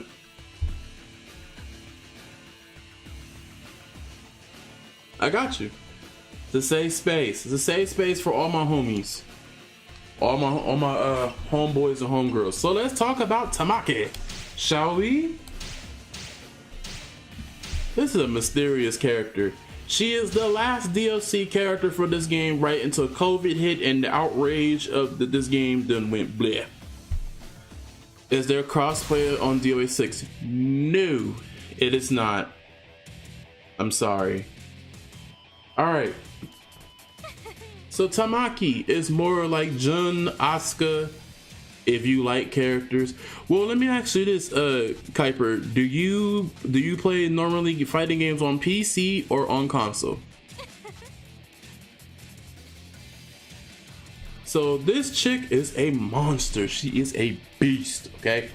She got everything. She has all this shit, right? She's hella fun. Just never stop complaining until they put in a release. I'm on. Get this shit on PC, Piper. So she got air grabs too. So let's see. She has it. Oh. Shadow Just, thank you for the follow. Welcome to the Dark Waters. Make yourselves at home. I'm just spending an hour or two of my time just learning and interacting with people on, as a beginner of playing DOA 6 and learning DOA 6 in all of its formal glory to figure what made this game really fun. I know I sound completely crazy when I said that, but make yourselves at home. Thank you, thank you. All the freaking love today. Jeez, guys. Thank you. I appreciate you guys. Anyway, so Tamaki, right? Combos like the rest of everyone. She has this. She has air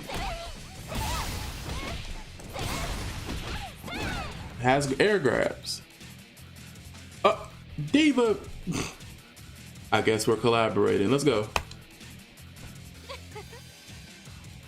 She has grabs too as well. I'm trying to remember, is it the launchy one that she does? Oh, she got a huge chop too.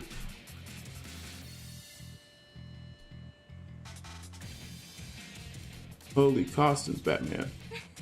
You're good. I'm looking at the Steam list. If you're interested in looking at the costumes and shit's naive, you got it.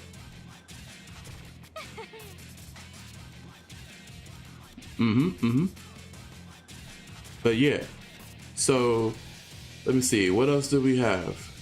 So we also have, I'm trying to remember her the one move she has. Was it? It's been a minute since I played this character. Oh yeah, she had this grab. Watch this.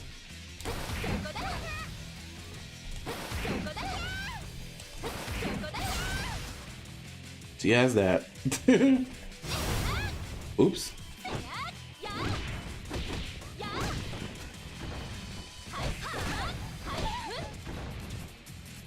So she has a launcher. I know she do.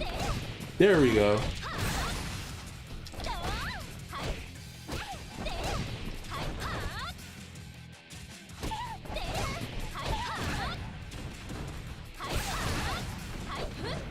Okay, so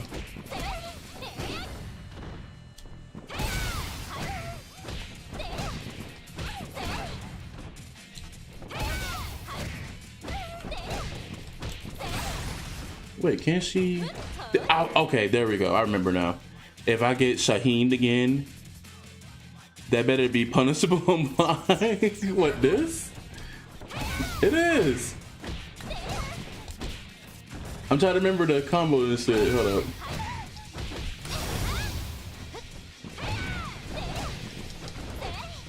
So you can do shit like that.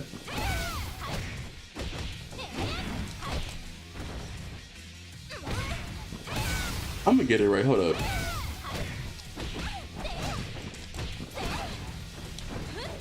Okay, so she can do shit like that. Oh, I let go of the back button. Hold on. Damn, that's a big ass overhead kick. Jeez.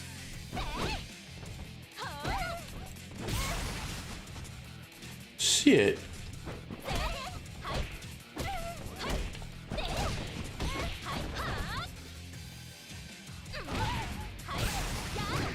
Okay, so this one just crumbles. She can do that. So she can just forward P into grab. She can do shit like that, even in the air too.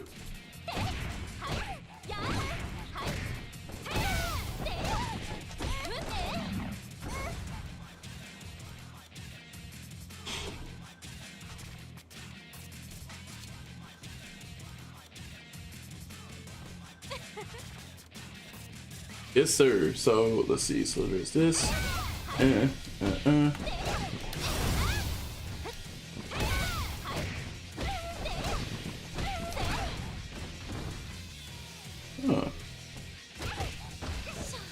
Yeah, she has a lot of grabs and shit. Love that for the masochist population, anyways. Yeah, she has cool stuff. I don't think she has expert holds. No, she does not. Okay, so she's another character that doesn't have it. Quiet as his cat Tamaki's from the what was the game? Oh, DOA Extreme 3, but she was in the gacha game. She wasn't in the other ones though, but she was in the gacha game. She was the last DLC character. That was it.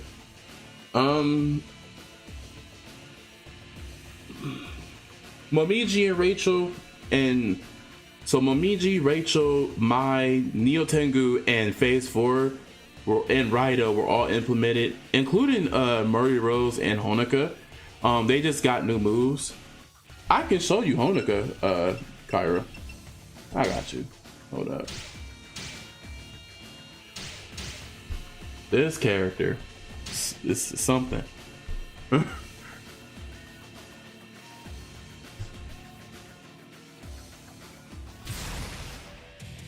Alright, so this character, Honk Honk, she is the Mokujin of the DOA cast. She has everything that almost every character has.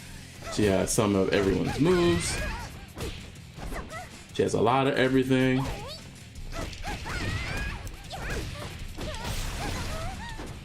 Her hand can glow. She got one string that her hand can. She can do like a ground pound.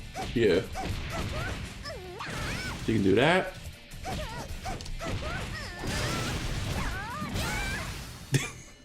She can do crazy shit.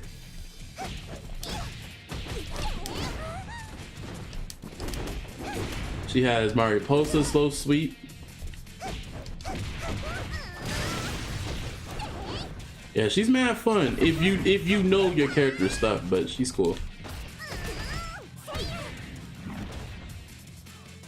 Hop kicks and orbitals, death fist and grabs.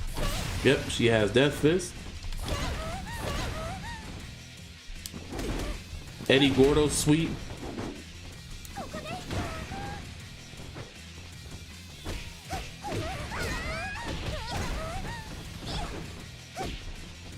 She has drunken fist too.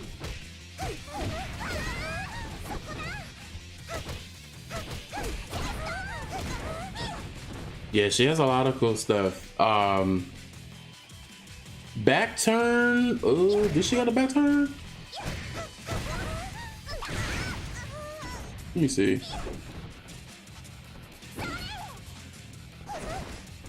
Oh, she got this.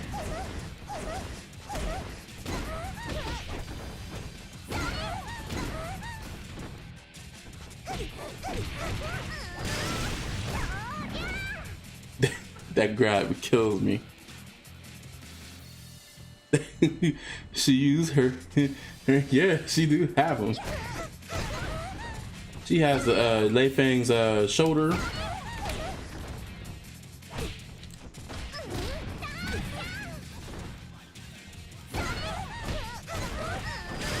Yeah, her back turn stuff, she can link that to a lot of her stuff, a lot of strings. She has a oh yeah, watch this. She has that. She has King's Shining Wizard, which is cool.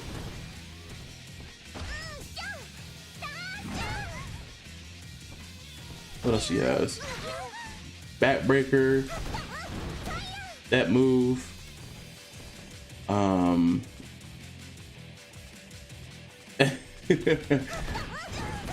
What else does she have? She has this move, and then she has that move. She has that. Oh, there's different throw properties when your opponent's in a wall. That was pretty cool. Yeah, she has a lot of cool stuff. Let me see. Let me have Lei Fang crouch.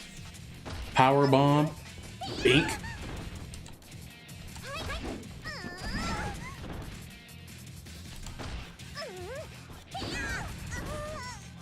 Yeah, she got a lot of cool stuff. Tengi, Ayame, and Honoka main. Here we come. I made my choices. My brother in Christ. We are going to make it out the good like with these girls. It was silly. Bink. Roll up pin. Boom.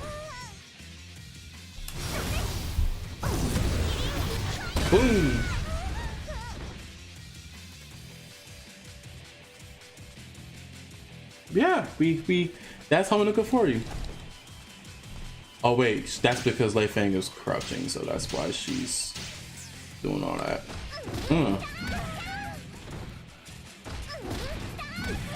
Jeez. I actually like this grab.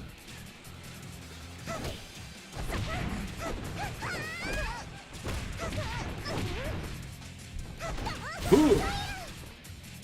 So that's Honoka for you. What other characters would you like for me to showcase for you? Because I know the majority of these characters. This man also said Tengu. Tengu, huh? All right, I will show you Tengu. This character is bullshit in a good way. I don't know if there's many Tengu players. Literally, I don't know, but I could be wrong. You had me in it till the good. Come on, bro. But no, seriously, this character is bullshit. Okay, so she has Watch this. Hold up. She has this. This irritates me. I hate this move. This is her close hit.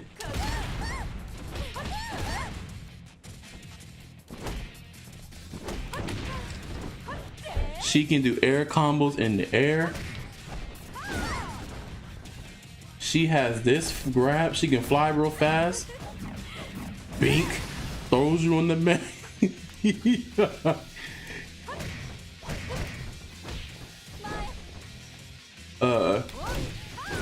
She has that. She has this. Hell sweep. What else does she have?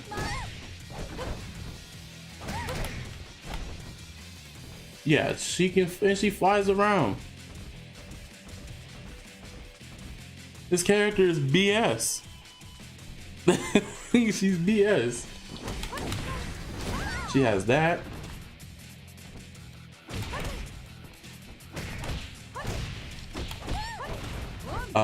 Let's see. She also has this, so she can follow with the launcher, air grab. She has that.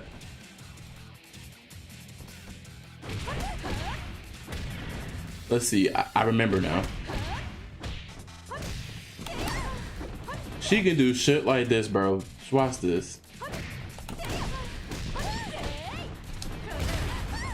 She has that. She has... I keep doing that same combo, my bad. This shit right here, you see the range off of this? Crazy.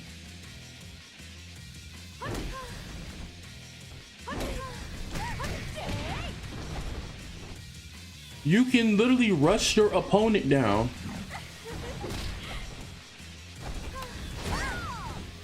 Yeah, this character is bull. So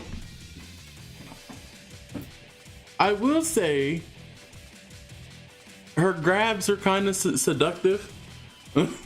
So she has a combo grab. So in DOA 5 last round, she had this move. This was supposed to be a combo grab throw, but it was never, it was supposed to be a second animation. It wasn't finished. Now in this game, she has a follow-up.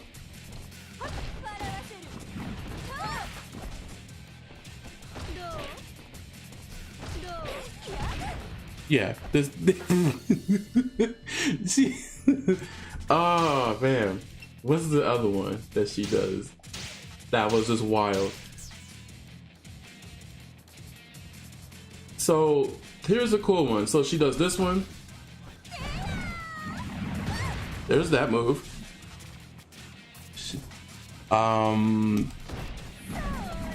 This one.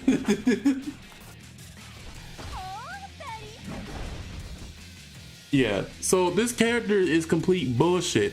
You don't play DOA you play for the stop. How you doing, Lithic? Nah, I play for the fighting. I can have the best of both worlds, right? I mean, come on, what's wrong with that? Also me, also me next anyway. One arm touchdown slam. Wait, which one was that? Was it this one? Hold up. Oh. Yeah. This move is sick. And then her break blow. Bink. So there's his characters. This is Kuiper's characters, chat. This is all his characters, y'all. He like characters that do goofy shit like this. What was his character? Wait, his characters was Neo Tengu, Kasumi, and then it was Honk Honk. Okay.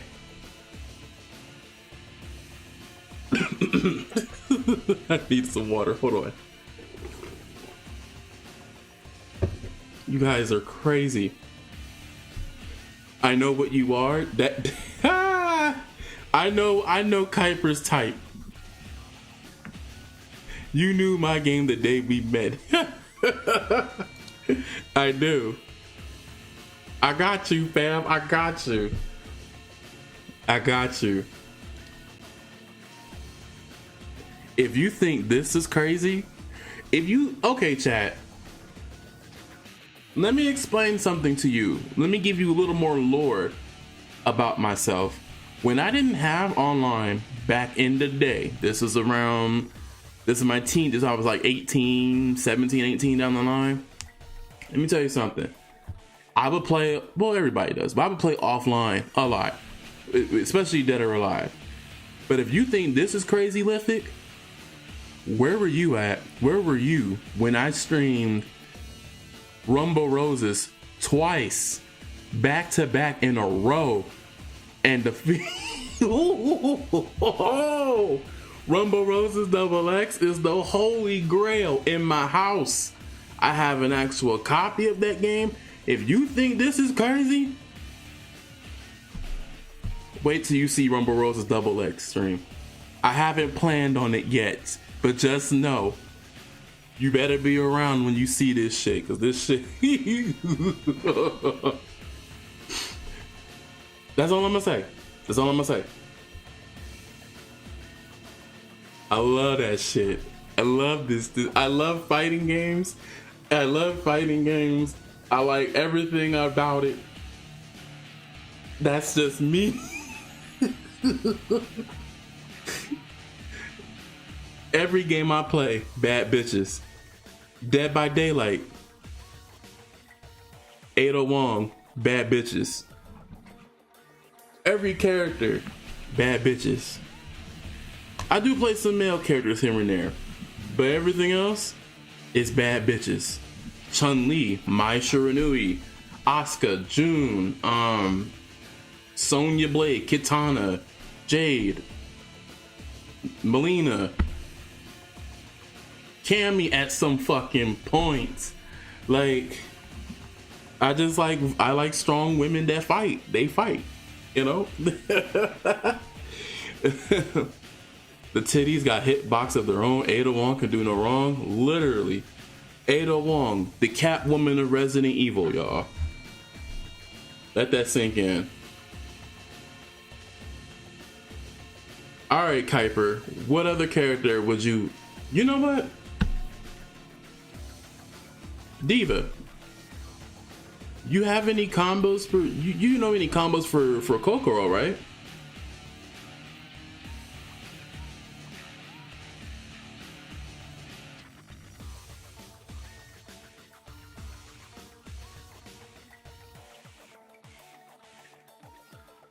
So we have her. Oh, we gotta go through phase 4. Hold on. This is the difficult version of Kasumi, because it is. This is the more, you know, she's a lot difficult than regular Kasumi. I have a few, but haven't been locking in on her much lately. So the difference between this Kasumi and phase 4 and Kasumi.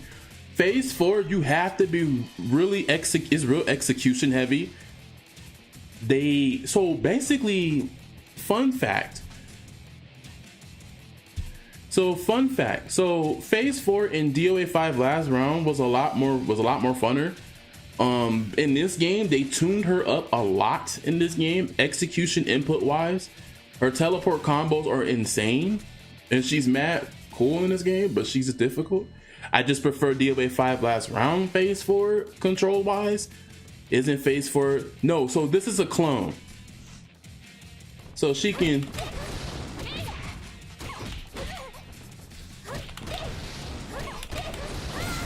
She can do teleport shit all day. So she has this. I think her kicks can do cancels. Yeah, she could do crazy shit like this.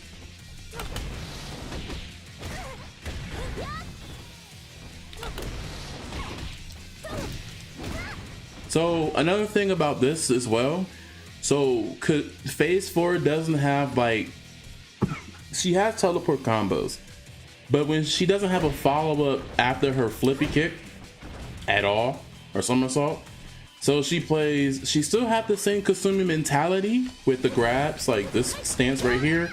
She still has it. Different throw animation for that. However, like I said, she just more execution heavy. So she's not easy to pick up.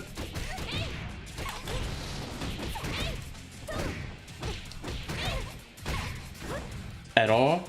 So she's not like easy to pick up. So if you have played DOA 2 or DOA 3 Kasumi, and you like that particular style Kasumi, this one, phase 4 is the character for you. She's just more execution heavy.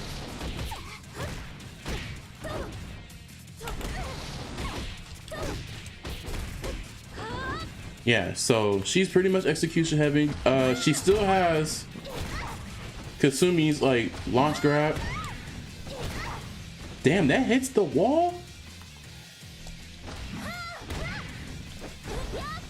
That's crazy. She still has her grabs and stuff. She got her own grabs a little bit, but she has a lot. So she has different ways ways she can trick her opponent. What I just did there, she can cancel to any of her teleports. Something that Kasumi can do like once or twice in a combo, but for phase 4, she can do it multiple times in a simple combo. So she's in neutral. She can do this in the air.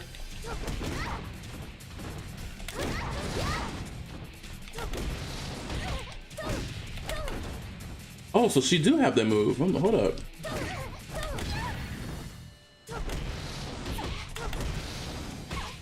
Hold up. Hold on, chat.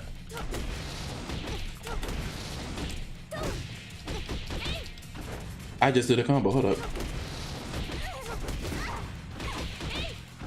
She doesn't have she doesn't have like the 5-punch combo string, the PPPP, whatever. So she still has this. This was her staple. She doesn't have like the knockdown elbow after that either. She doesn't have that. She doesn't have forward PK. Oh, actually, yes, she does. I lied. Her and Kasumi has this move.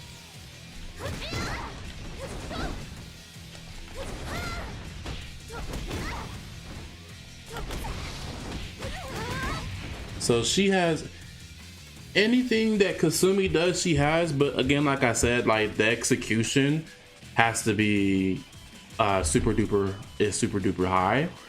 So, and she plays a lot different than regular Kasumi.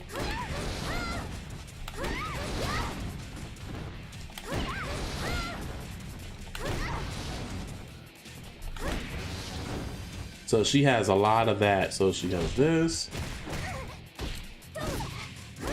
I didn't know she had this move.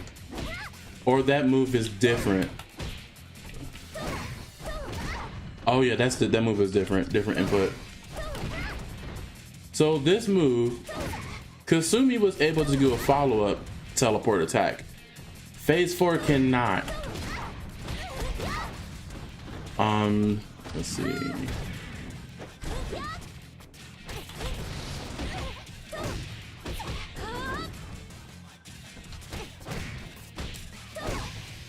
No, she doesn't have that either. That's crazy. Hold up.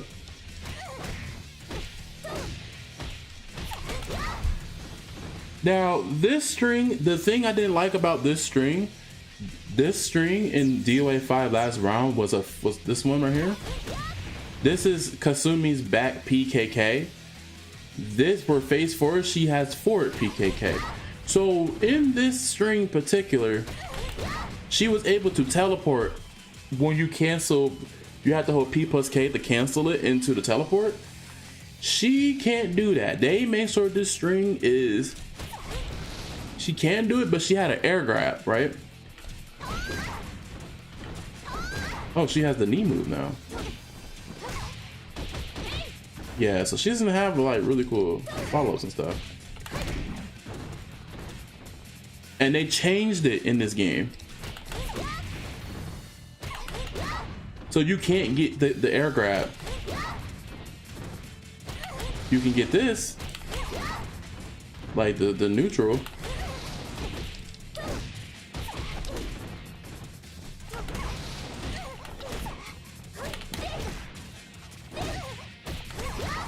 Which is crazy. So she can do crazy shit like that. Is Bayman any good? Yo, Fire Cakes, thank you for the follow. Thank you. Right now we're just spending an hour or two of the time to learn DOA 6, go through characters and stuff. I'm a beginner, so thank you so much for the follow and support. Welcome to the Dark Waters and make yourself at home. Is Bayman any good? Yes. I think every character is really good, but I also was informed that Marie Rose isn't the low tier character because of her damage output. But let's see what Mr. Bayman have. We went through, who did we went through? We went through Honoka, Lei Fang, Phase 4, Kasumi. We can look at Bayman.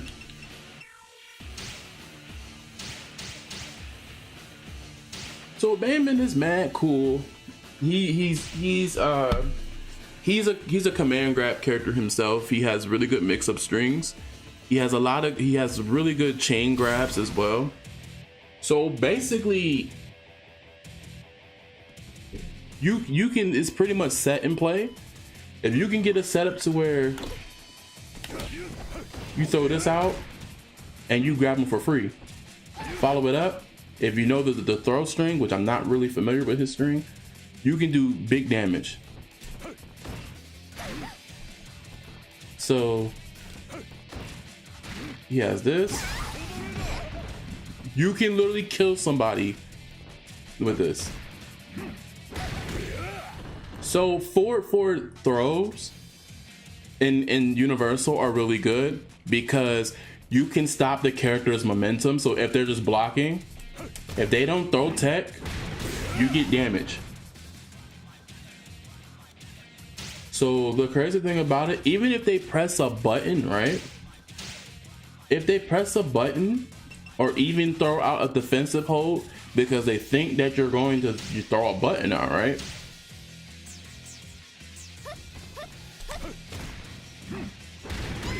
A lot of grabs, hey man, I'm getting damage regardless. Big damage. So he's really good when it comes to that shit. You can also set him up. Damn, Kokoro. Okay, so that's a mid. At least I know now. At least I know what the mid hold is. So basically, with all that, he can set up, throw ground game. So he hits hard too. This is his quarter circle forward K. He can throw that. You can bait people with that. You can throw them. He has like throw enders, as I would like to call it. So he has really good grab range, throw enders. He can punish you in other ways. He can. Now, when it comes to combo heavy, he does get that damage, but he's really good. All you have to literally do when you have your opponent on the ground, immediately grab. I don't think you can throw tech when you're on the ground when someone grabs you. I think that's pretty much easy damage.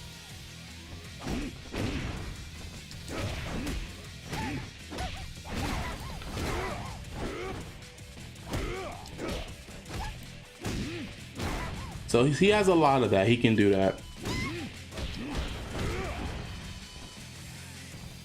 Just for a simple game plan, yeah. What was that move? Hold up.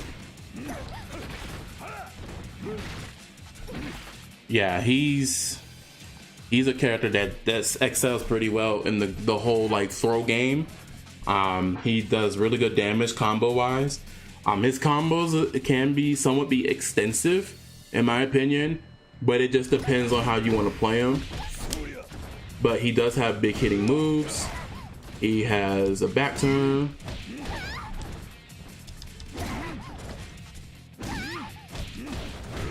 He has enders. So execution heavy, he's really good, but he's also can be beginner friendly too. So he can throw a lot out. Only thing you gotta remember is learn his grabs. But yes, he's a grappler too.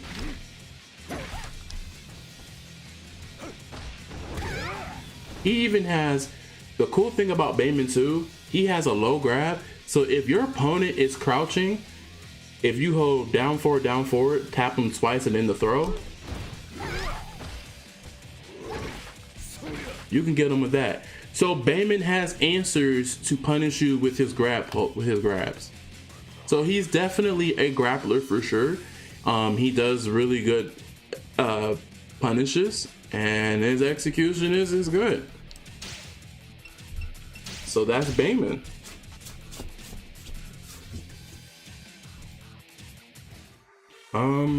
Let's see.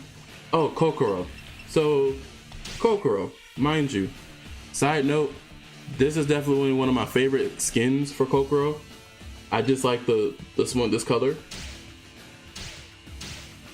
Kokoro is the Akira of the DOA family. She is really fun to play. If you like Baji Chuan characters like Akira and Leo, she is required patience, but it's also to counter hit the counter hit bait characters too as well. She has really good strike strings. Her lows are good. She even has this grab, which is also sick. Aside from that, she can pressure you as well, right? So she has a really good, interesting string. She can do PP grab. She can do shit like that. So if you think that, or the Leo for the Tekken heads, so you can have your opponent guessing, but if they don't block the punch string, you can literally grab them. She has an answer for that. So she has answers for that as well. She has a cool ass grab. She have a 6-6 throw. The elbow. You can't practice. You can't be Baji Chuan practitioner if you don't have the elbow. She has the shoulder. Again, you can't be a Baji Chuan practitioner unless you have the shoulder. Shoulder, elbow. This game is not that bad. It's not that bad. The only biggest gripe about this game is the way how it was presented and the meter system that allow your opponent players to get away with everything because of the supers, and how the supers can somewhat be difficult to interrupt. So your best bet is to sidestep at all times. But that's just my opinion. That's not just me saying. Sports Illustrated said it. Bleacher Report. I'm just kidding. If you know, you know. But this game is fun for sure.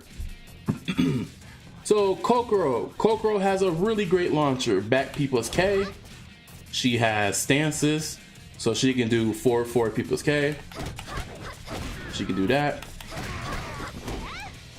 She has a follow-up answer to that string. So she can also has an air grab too, which I know this is kind of sound a little bit weird. So let me show you guys.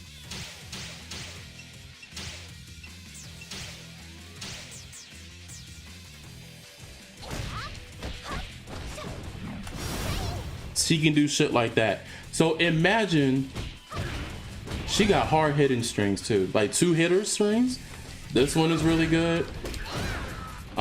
She also do this.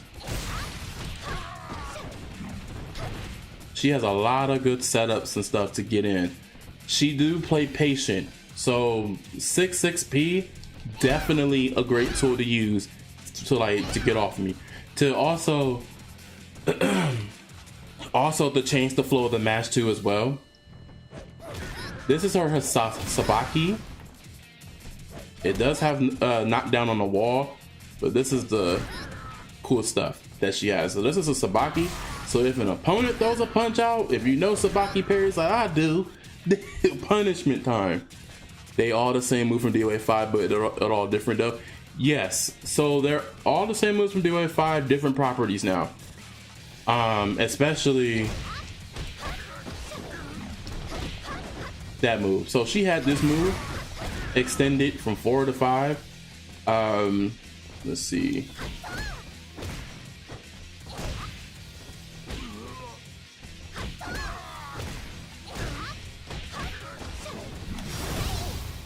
She can do that. Bink. So Kokoro's mad fun. She has a kick follow-up too. She did not have this in 5. This is new to 6.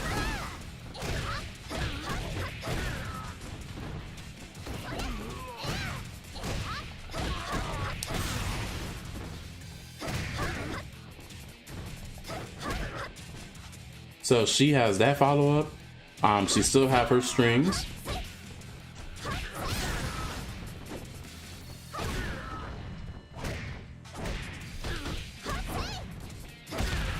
She has a close hit too. Yeah, she has a lot of her stuff. So I enjoy playing this character. I really do. I did play her in Combo Breaker, but it wasn't my favorite, so I had to switch to Lei Fang because that matchup between her and Hitomi was man. That matchup between her and Hitomi is atrocious, literally. So yeah, so that's Kokoro for you. Kokoro's like, I know how to play these characters. What I'm trying to get at is I get this question asked a lot. So I don't necessarily have a main. This is one of those games where it's kind of like Tekken, where I have muscle memory on a lot of characters' moves and strings. So I don't necessarily have a main like that. I usually play Lei Fang, but you know, to an extent. But as far as everyone else goes, because I did like gameplay videos and non-commentary playthroughs on my YouTube channel on these games, so I don't necessarily have like a main per se. The only two characters I'm not really familiar with at all, like combo structure wise, is Raito. I don't play Raito all like that. And then Mai. Like, I know a few things with Mai, but she's hella different compared to her DOA 5 counterpart. But she's mad fun though. So I don't like playing her in this game sometimes, and I sometimes don't like playing her in 5 sometimes. But she's mad cool. Kula, I have her on the PC version, so we're not even gonna go through all that stuff. But most of these characters I do play. All of them, literally. Just not all that great with the majority of them. So.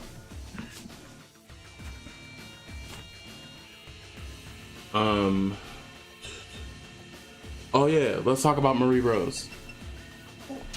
All right, Marie Rose. Well, not everyone's. This before somebody say Temu version of Lily, brother, I swear, don't do it. All right. Okay, so this character controversy.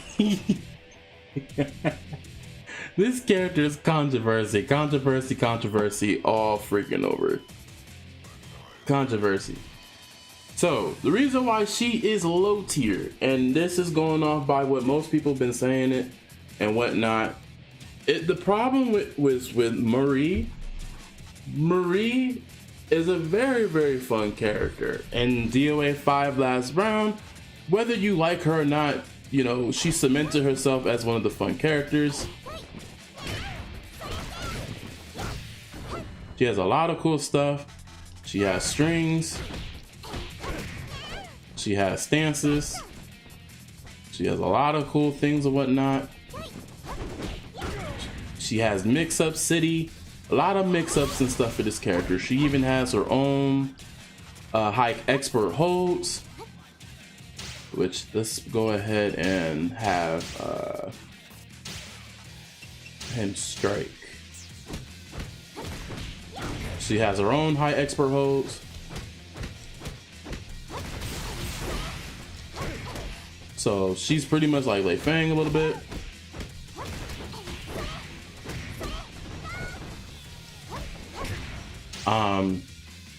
The problem with Marie Rose is her damage.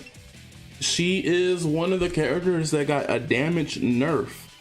All her combo strings that she does, if she's not anywhere near a danger zone stage at all, which most of the stages don't have danger zones, she lacks in the damage department. She's still a fun character. Still a fun character. She can still do crazy shit. But the thing is, most characters can do more damage than she can.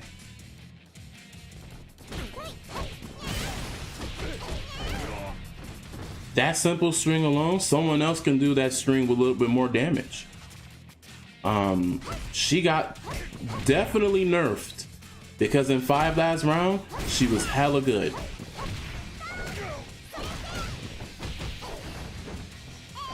She has a lot of good stuff and then they just nerfed her.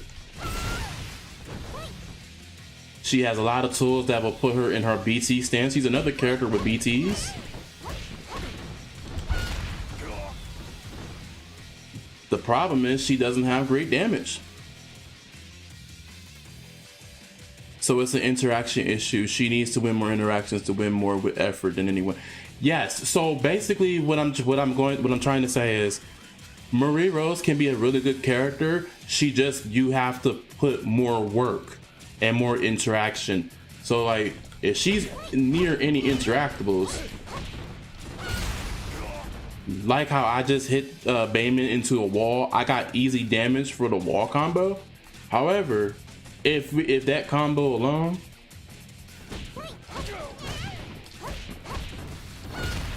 let me pick a stage. Let's pick a stage real quick. If it's a big enough stage, this is where she struggles at. So let's just say this stage for an example, or any stages that are bigger and the walls are all the way wider. So basically this is where she struggles.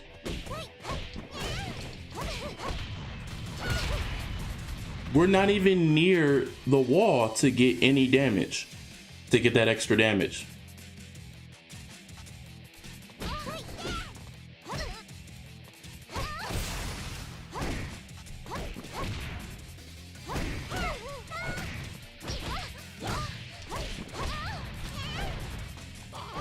Okay, I just had to get meter. So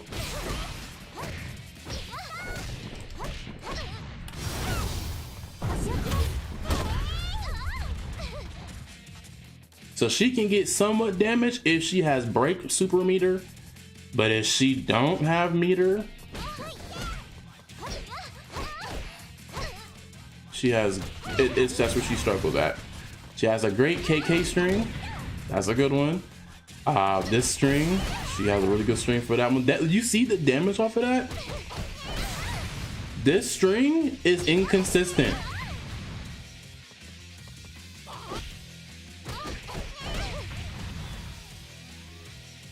her punch serious strings is inconsistent. Notice how it resets back.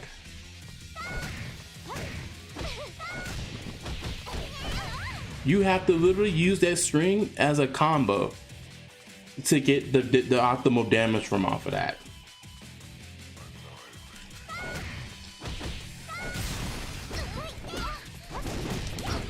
I did a 9-hit combo string to get that amount of damage. This is why she struggled a lot. Gameplay still the same as 5. She still got 50-50s mix-ups and stuff. She can still throw you and stuff, get you in her setup. Problem is, if she's nowhere near interaction, nowhere near a wall, nowhere near an explosive, nowhere near any stages that have danger zone explosives or anything, she struggles a lot. Which is why a lot of players, like a lot of like pro players who competed in this game, they literally put her in as a low tier character by herself because she's not that strong in this game. And then the only way her game plan would work as if she would be near interactions. That's pretty much it for Marie. But Marie is mad fun. She's still a fan favorite character despite whether she's nerfed in this game or not. Hopefully in last round they do her some justice where she can get damage output to like everybody else again. I hope that's the thing. I hope she does get that.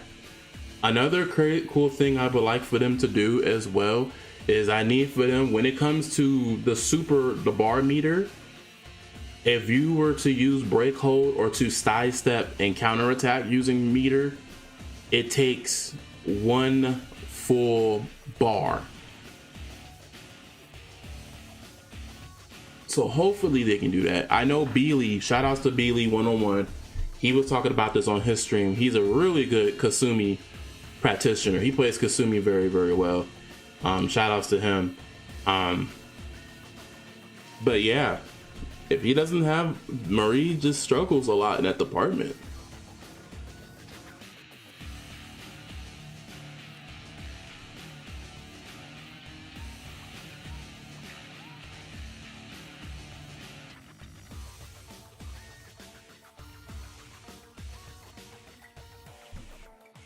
I'm trying to think of who else.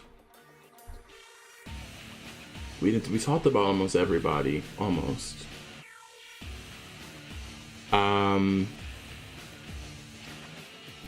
Rachel. Okay, let's talk about Rachel.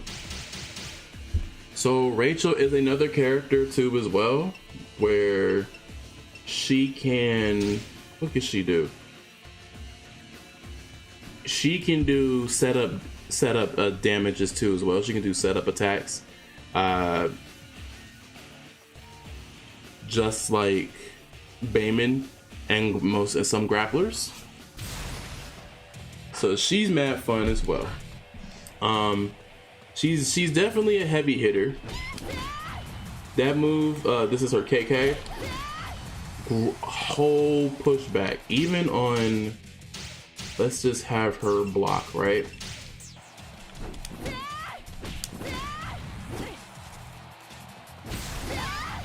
So they have to block the follow-up for that, but they're highs. Another thing about her too as well, she can make you guess with her 6-6 throw.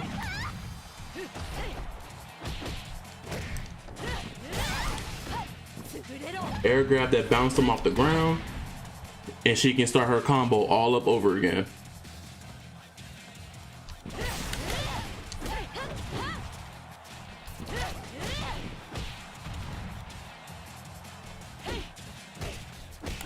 She can do, this is her, she has a string. If you hold up P plus K,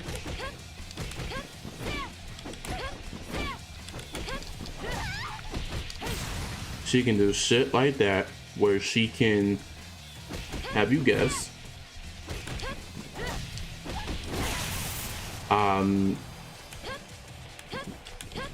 She has the answer. She can do the low sweep or she can do the punch, and she can do follow up with the grab. She can do a lot of stuff, so a lot of restanding combo opportunities. She has a great launcher. This is her down back PP. She can do it with the grab, and she can do the stomp. It kicks them back up. You can do crazy shit combos with that.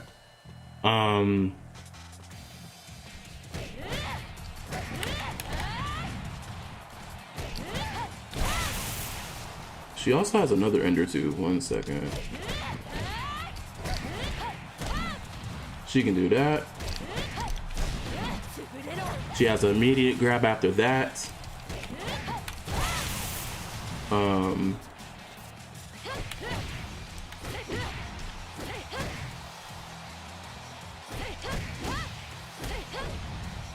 She had another move too.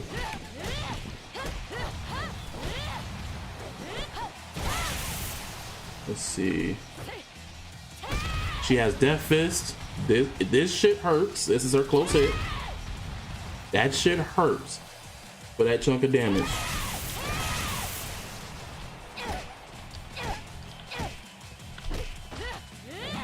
What's this move?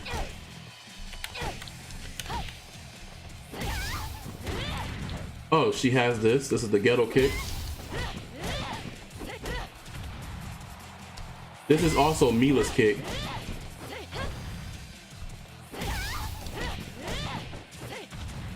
So she has that. She can also follow up into this too as well. Oh, that I thought that combo.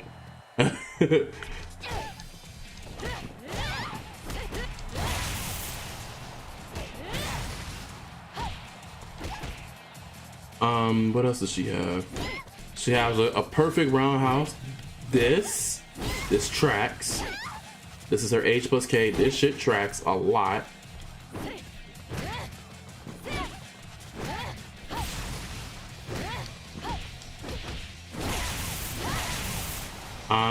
Another thing about Rachel, her game plan is pretty much simple, like the restand combo, the you know, stepping on them, reset, and then her combos structure is pretty simple, you know?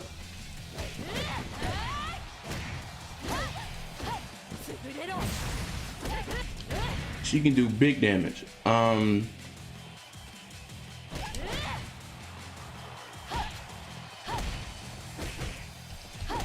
Oh, this is a combo throw? Oh, she has a combo throw. So this is her up punch. She has that. That's new. She can do shit like this. Oh, they took that away from her. She doesn't have that anymore. Oh. Because I remember you can do this.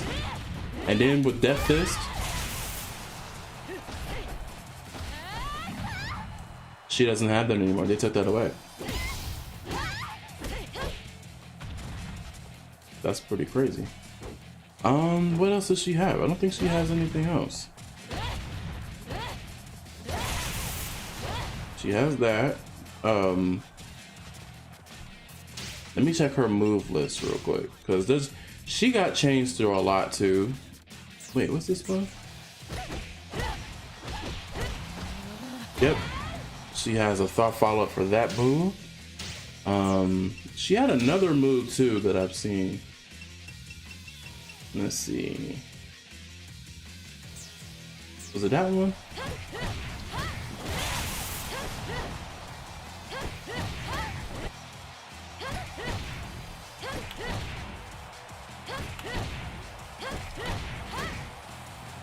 That move is weird. Hold up. It's back.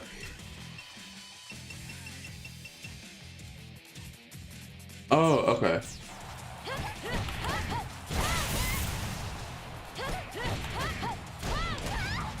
Huh. Interesting.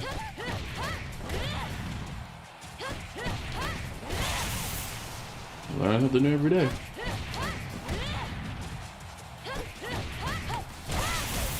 Can she do the grab after that?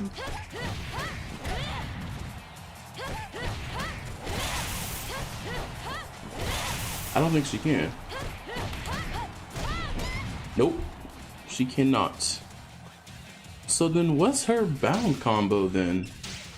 I've been wondering that for years now.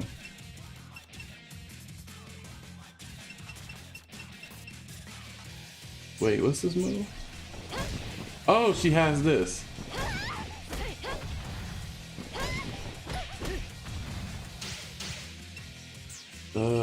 Let's see what else.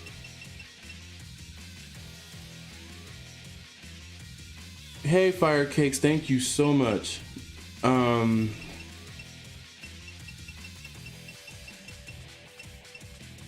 know she has something else. She has the roll through. So the move is called roll through. She has 6 PPK. These are her unique strikes. So she has that, but she has something else too that she can do. She have this grab, restand grab, bounce them up. She also has another grab too, that's quarter circle back. No, half circle back. That ain't it though. Oh, she had this. Is this a normal grab? No. Okay, so that's her neutral grab. So what was the? Let's see. Offensive hold.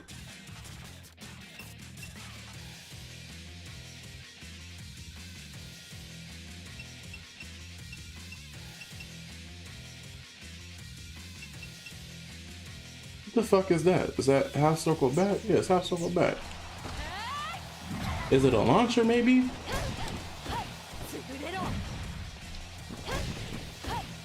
No.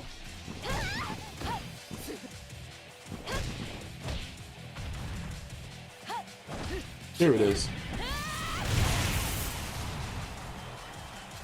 Did they just... That was her super in 5. I just noticed that.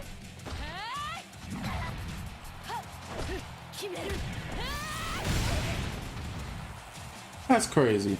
How are you liking DOA 6? Oh, I love DOA 6. I played this game a lot. I just never really taken the game seriously. But I enjoy playing the game for what it's worth. I play this majority offline, but I am down to learn this game and play this more with everybody. So I hope everybody, will, help, work with me in my journey to play this game and get better. I did place 9th in Combo Breaker 2025 with DOA 6 with the muscle memory knowledge I have from Lei Fang. I would like to excel more better in this game, and I like this game, and I like DOA, and I love DOA and all that extra shit, So here we go. I like 3D fighters. That's my jam. I can play Street Fighter to a certain degree, but 3D fighters is where I shine the most at. Unless it's Mortal Kombat, but that's a different story. That got a slow startup though. We should get some matches soon. Of course, I am down. When are you streaming again?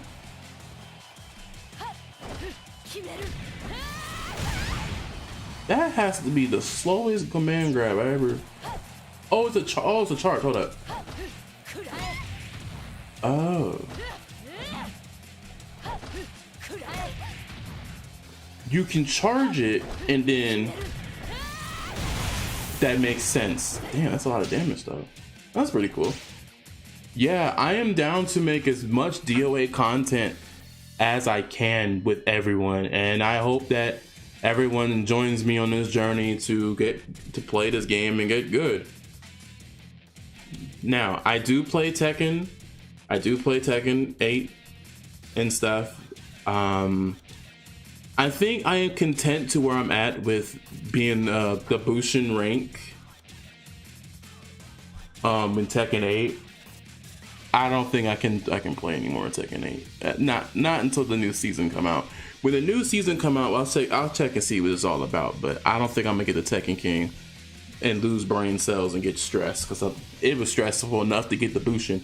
I actually grew up with 3D fighters. Nice, tight. No, I did actually. I only stream when I get the Ursu. I watch your channel a lot. When you get the urge, let me know. Definitely hit me up and let me know. I enjoy watching everybody play for sure. You know what? The more I think about it though, I feel like I am at home. I feel like I'm at home with a lot of you guys. For like, especially in the DOA community. Like, when I posted that tweet, I was like, yo, I need more DOA friends. I want to play DOA. If I have to buy Xbox Gold to play the older games, like, because the older games we can play online is DOA 4. I never gotten to experience DOA 4 online. At least I don't remember. But if I have to buy a Gold to play DOA games with all the homies from PlayStation and Xbox and Steam, I will fucking do that. Let's do that. Like, show me where the money, put me where the money at. I got it. But yeah, so for those, so you guys, lovely guys who just, lovely people who follow me on channel. So a little more about myself. So my name is Romel Royale. I'm formerly known as Hosenka92XX. I had the Hosenka name for 15 years. We decided to retire, go with a more different name. Romel is my middle name in my personal life. So, and how do you say Romel Royale? It is Romel. So for those who misinterpret and said it wrong, it is Romel. Like roll, like the Rome. So it's Rome. Just add the L. So Romel.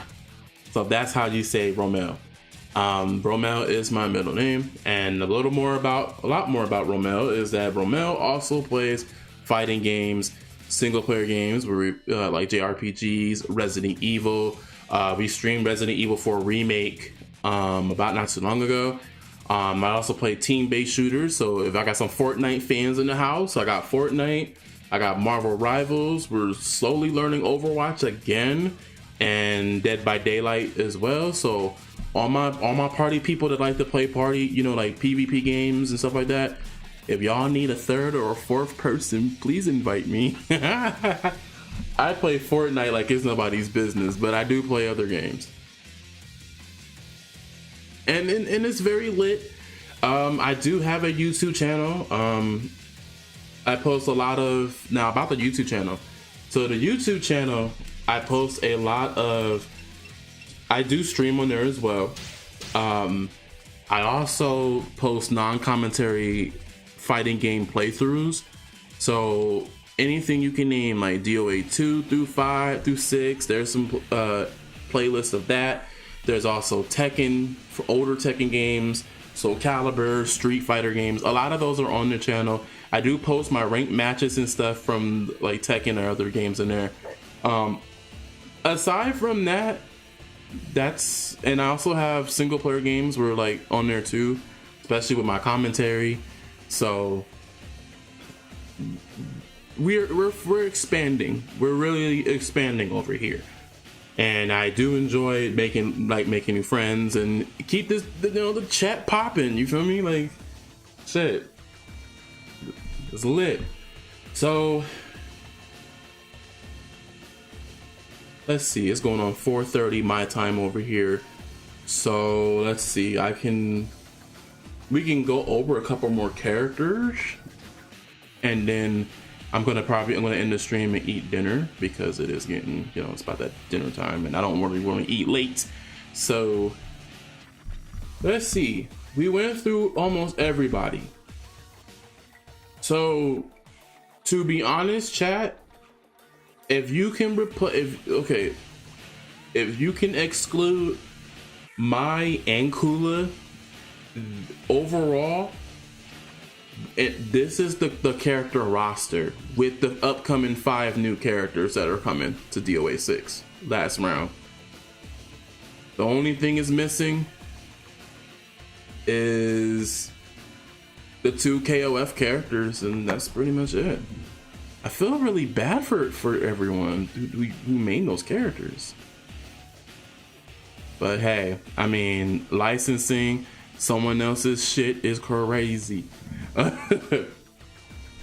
I'm content. I got my crew. I bet you do, Kuiper. I bet you do. Who's your main? Oh, okay. So this is one of the games. So I'm weird. Okay, I know that's kind of weird me saying it, but I'm weird. I would like to call myself as a beginner Mokujin main, because I play almost every character on this game out of muscle memory, out of the years of playing them from different iterations of the series. So I don't specify, I don't have a main, but if I have a main, it will more than likely will be Lei Fang. I'm learning Kasumi because Kasumi's pretty cool. Tina possibly, because everybody gotta go to the Tina show. You know, Tina. That used to have been the best. That was Babe back in the day. And then if I test my luck, I probably learn Ayane and Kokoro again. And Jan Lee. So, but my main is definitely Lei Fang.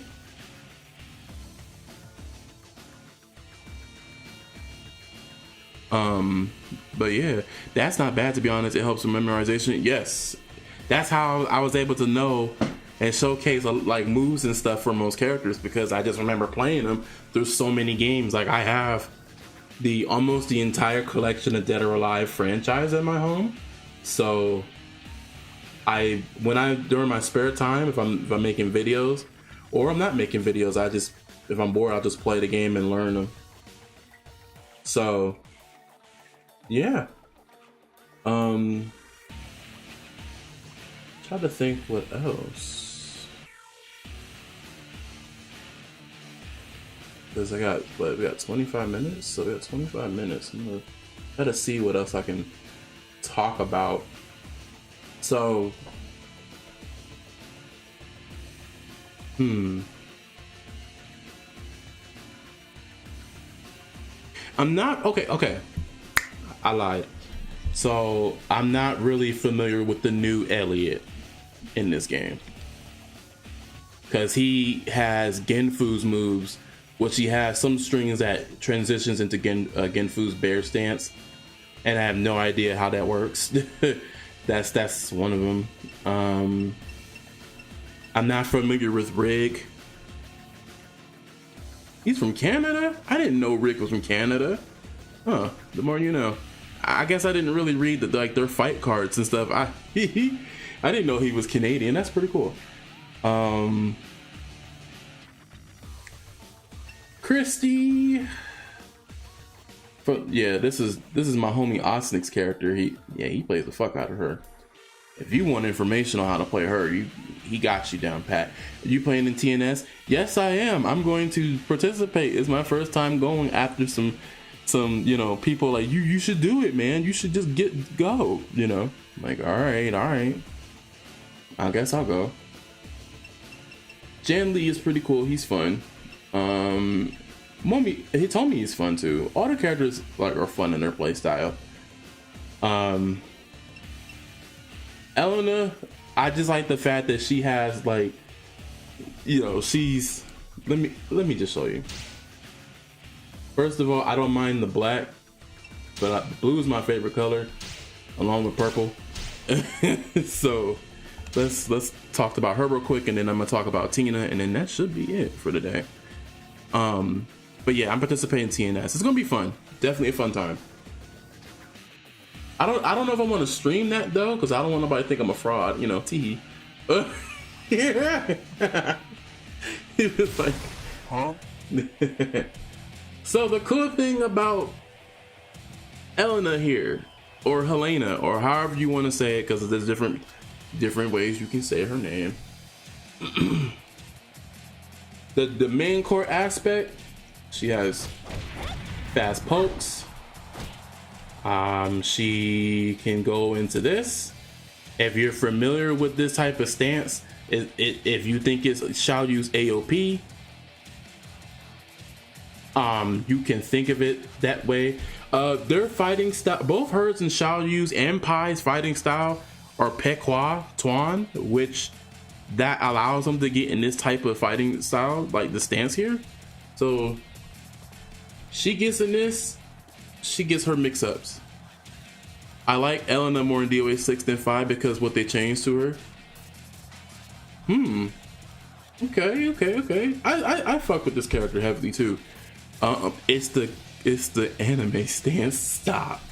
So she gets into a lot of her shit. So she can get in her kick stance. That puts her in that. She has punch in the quarter circle back punch. That puts her in stances. She even has a grab. She can follow up with it. She has wait a minute. So she has a back turn stance. She has that. Yeah, she can do a lot of stuff. So mix-ups. Restand opportunity with her low sweep. She can restand the character to get them to get up. So that's Oki.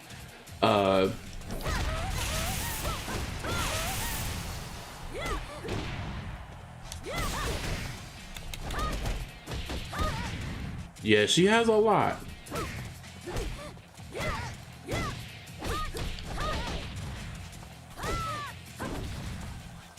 Yeah, so she has a lot of cool moves and setups to get her in the stance. You're going to see a lot of Elena players will literally go into any stream into stances like this.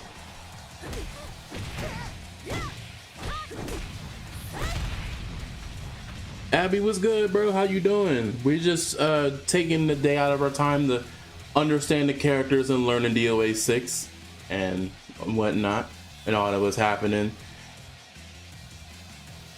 I now understand why the French is in the Chinese dress. I didn't know your game is like that, sis. Yeah, Elena is a fun, very fun character. So if you like stance 50-50s and mix-ups and you know, keep the pressure going, Elena is definitely the character for you. She's really fast. She's not like fast like the ninjas are, but she has really good fast poke strings. Her throw game is actually really good. Stance game is actually good. She has most of her strings that will get her into her I'm gonna call it her AOP stance.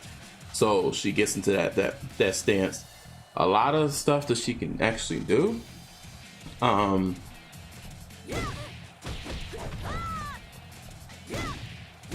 She does a lot of cool stuff. I think I might learn this character as another character to play. And that's the knowledge of playing her in DOA 2. So, and she also have this tool, lightning kicks.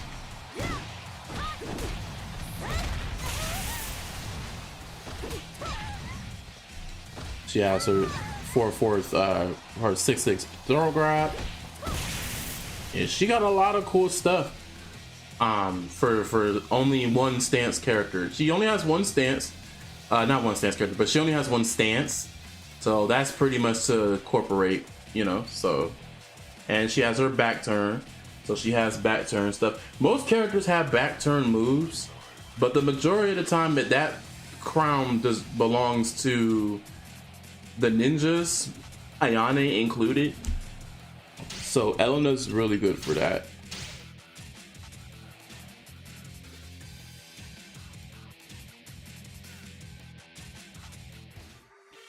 Now, let me tell you something about Tina.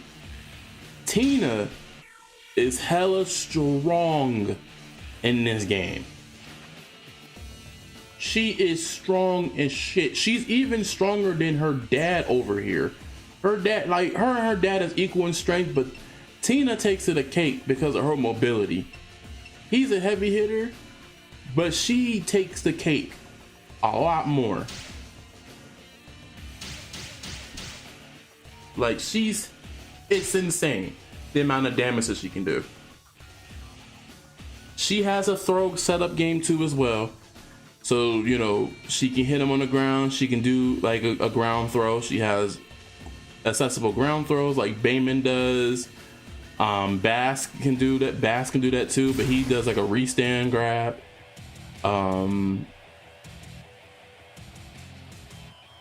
Mariposa doesn't do that because she's a luchador. She doesn't have like that type of setup property. But the crazy thing about Tina is most of her strings has a hit confirm ender, so PK gives her that. As she does forward PPK, if I can do it correctly, she has that. That's shoulder tackle. Oh, I can't do it. Hold up. Or she can do this. She can do that. So let me show y'all this crazy shit. She can do a launch combo into air grabs. This shit will this move right here will fucking hurt. Do you see how much damage that shit was?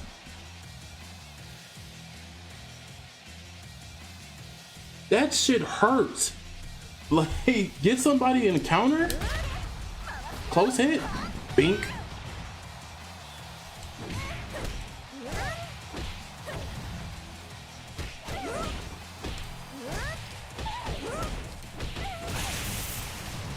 Now, combo wise is a little iffy there, but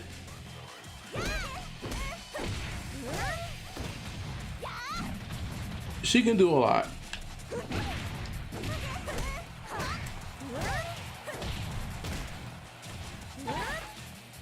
She does crazy insane damage. She can do shit like that. She has air grabs for days. She has grab because she's a wrestler also. Chain grab. There was another one she had too. She has a lot of combo throws. How long you play DOA for? Oof. I played DOA offline, like as in the casual simplicity of my home. It's like since I was like 9-10 years old. My first tournament in DOA was last year. I did sign up for DOA 6 this year for TNS, and I could possibly go do it again at Combo Breaker just to play, just to get some, you know, more weight in my belt. Because honestly, I thought I am going to Combo Breaker this year, and I thought about it too, where I'm like, I honestly don't want to. I was thinking about doing Virtual Fighter in Tekken.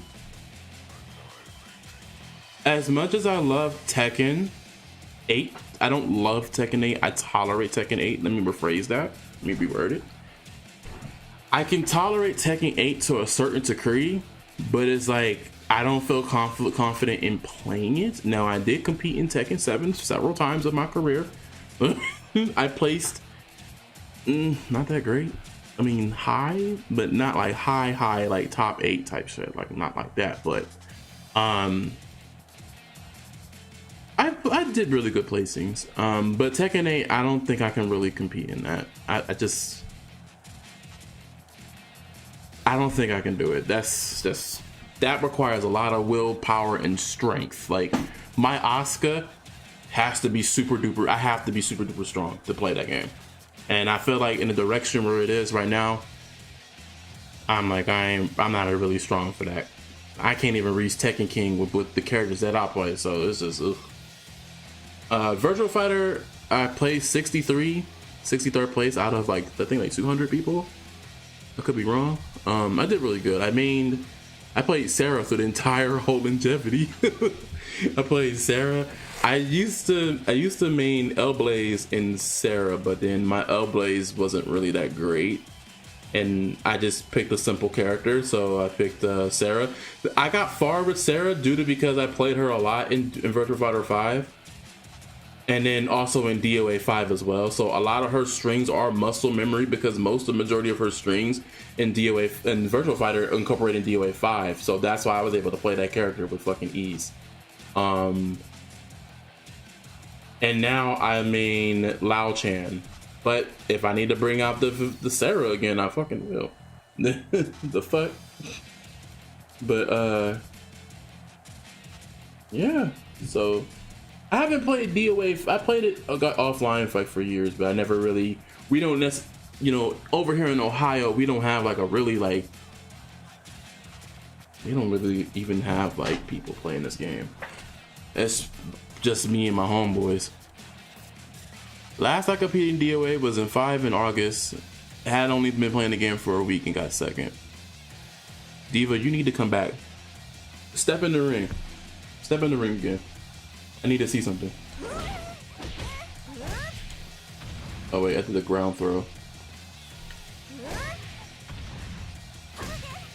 Yeah, so about Tina. Tina grabs.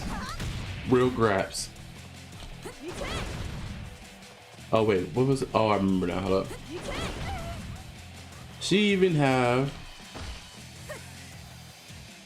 Yeah, she has her counter holds got grab stuff too. Fisherman Buster. She has air grab throw. I think she has Shining Wizard. She has Shining Wizard as well.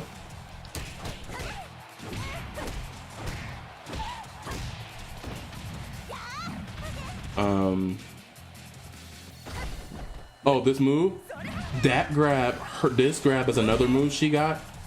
This shit hurts. That hurts.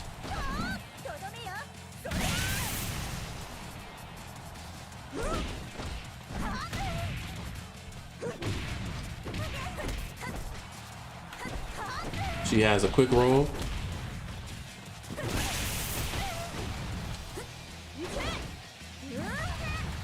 Oh, she has giant swing too.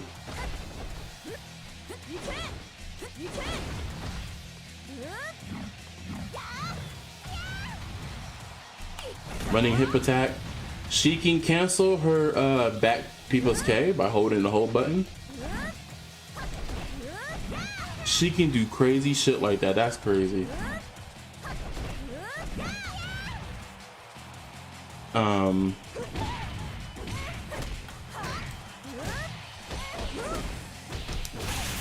She can do somewhat damage.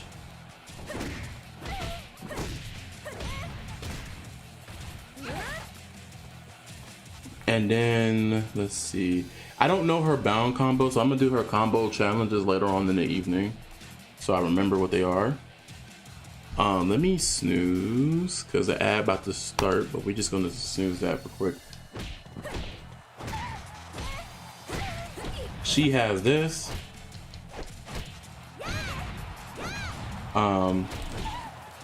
What else? She has this grab right here. This is her 6-6 throw. She has a lot of combo throws. This is also her 4-4 throw. Jeez.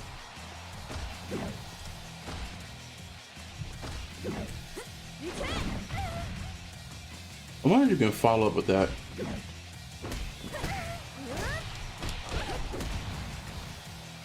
And then, yeah, we talked about this. We talked about this.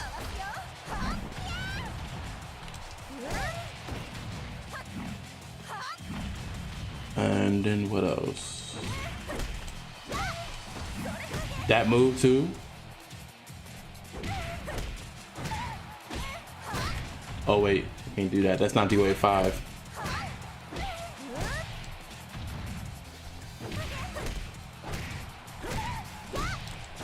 Bink. Yeah, so she can do crazy setups and stuff. So she's definitely a fun character as well.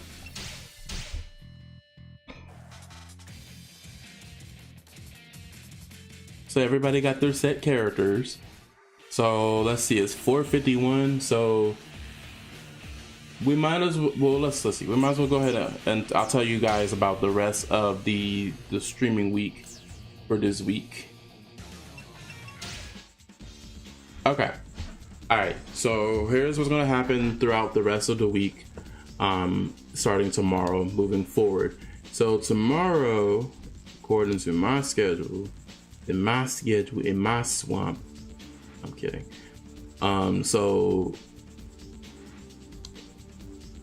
we are streaming.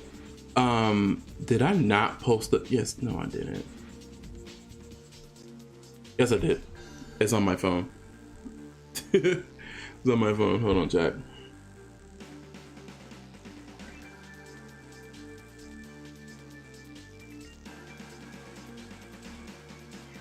So if you follow me on Twitter, every week, like Friday, I do tend to try to post as much to let you guys know about my stream schedule as much as possible. So I do post it on there from time to time. I do post frequently. So on the stream schedule, so today was supposed to be Resident Evil 4 Remake, but instead something told me to stream this game today because I want to get like a glimpse of what's to come. Tomorrow we are streaming this again, so if you have the PS4 version or the PC version of the game, please let me know. But if you have the PS4 version, and I will be doing like an hour of labbing and then may do like a lobby where everybody can join in and play so I can learn the game and learn the matchups. So that's on Monday. That is around 1 p.m. Eastern time, ET. Tuesday will be Resident Evil 4 Remake. That's going to be at 9 o'clock or 9:05.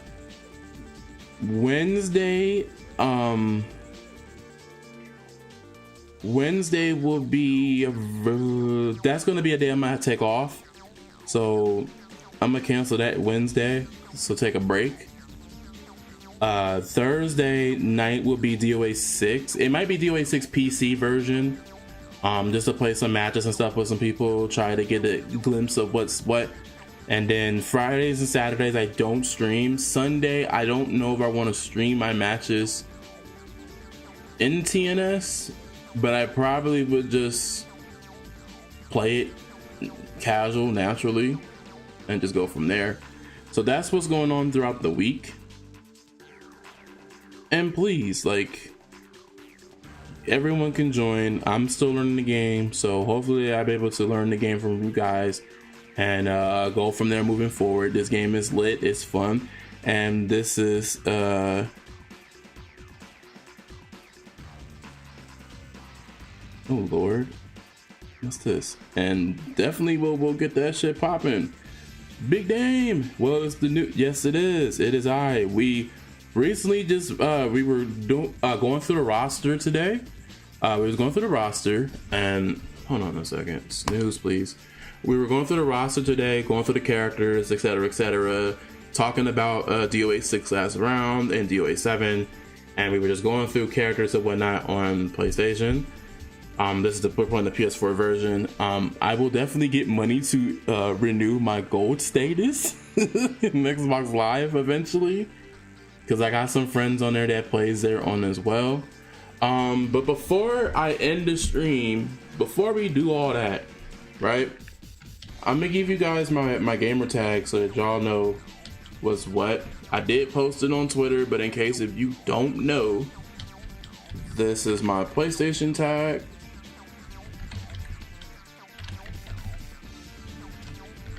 If you're looking for me on Xbox, it's also the same thing. I think I'm gonna keep them moving forward at this gamer tags.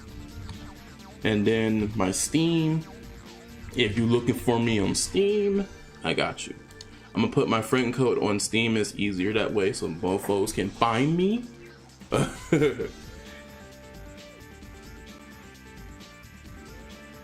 Damn, I got 3 new friend requests on here. Jeez.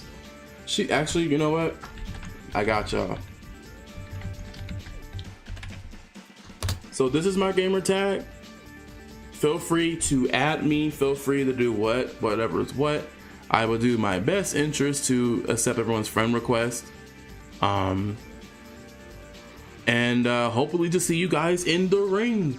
So tomorrow we're definitely gonna be streaming. I'll have a lobby open for those who play on PlayStation. Get in here. Let's have a good old funky time. Let's learn. Let's have some fun. Let's do the damn thing. When I get Xbox Gold, I will be doing another stream as well of DOA 6 for my Xbox homies, and then I will do a stream for my PC homies. So eventually, so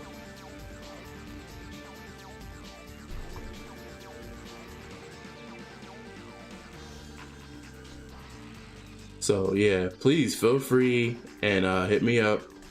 I appreciate everybody for tuning in and for coming in. And yeah, I hope everybody had a really good Sunday as I did. I thank you to, let me do the shout out. Shout outs to Abby, Osmic, Solo _ Isol Green, Shadow Just, Fire Cakes, Big Dame, Grandmaster Burt.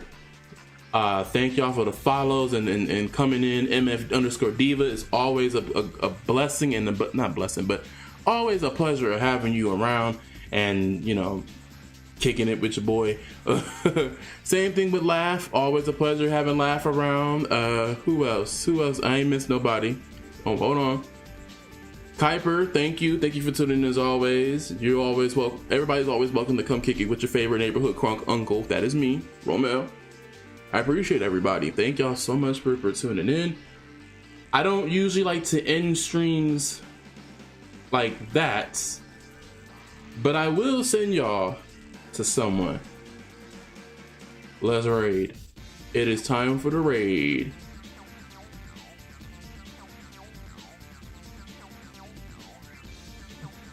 So let's see who is streaming DOA 6 content. Let me send y'all to somebody if I know anyone. You know what? Shadow Just is doing the same thing. Sending him over to y'all. Let's go. I appreciate y'all so much for tuning in. He's training, he's learning Lei Fang. Show him some love. Thank you, DOA community, for bringing me in. I appreciate y'all. I'll catch y'all tomorrow. Until then, see y'all later. Peace.